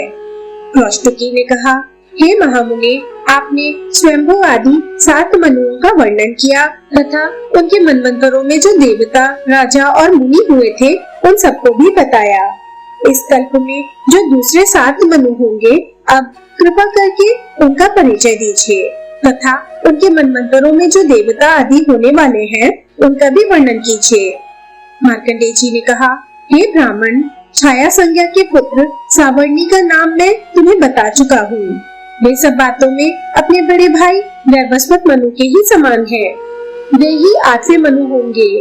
परशुराम, व्यास, गालव, कीर्तिमान, कृप, ऋष्यशृंग तथा अश्वत्थामा, ये 7 सावर्णी मनवंतर में सप्तऋषि होंगे। सुतपा, अमिताभ और मुख्य, ये 3 देवगण होंगे। इनमें से प्रत्येक गण पृथक पृथक 20-20 देवताओं का समुदाय होगा। तपस्तप, शक्र, द्विति, ज्योति, प्रभाकर, प्रभास, दैत्य, धर्म, तेज, रश्मि तथा वक्रतु आदि देवता सुतपा गण के 20 देवताओं के अंतर्गत है। प्रभु और विभास आदि देवता अमिताभ नामक द्वितीय गण के 20 देवताओं के अंतर्गत है। तीसरे गण के जो 20 देवता हैं, उनमें दम, दानत, ऋत, सोम और विंत आदि प्रधान हैं। ये मुख्य गण के देवता कहे गए हैं। ये सभी मनवंतर के स्वामी होंगे। ये मरीचि नंदन प्रजापति कश्यप के ही पुत्र हैं। विरोचन के पुत्र बलि इनके इंद्र होंगे। वे बलि आज भी अपनी प्रतिज्ञा के बंधन से बंधकर पाताल लोक में विराजमान है। विरजा, अर्ववीर, निर्मोह, सत्यवाक, प्रति तथा विष्णु आदि सावर्णी मनु के पुत्र होंगे। मनवंतरों का परिचय समाप्त। ओम नमो भगवते वासुदेवाय नमः। ऐसी पुराण कथाओं का आनंद लेने के लिए चैनल को लाइक, शेयर और सब्सक्राइब करें।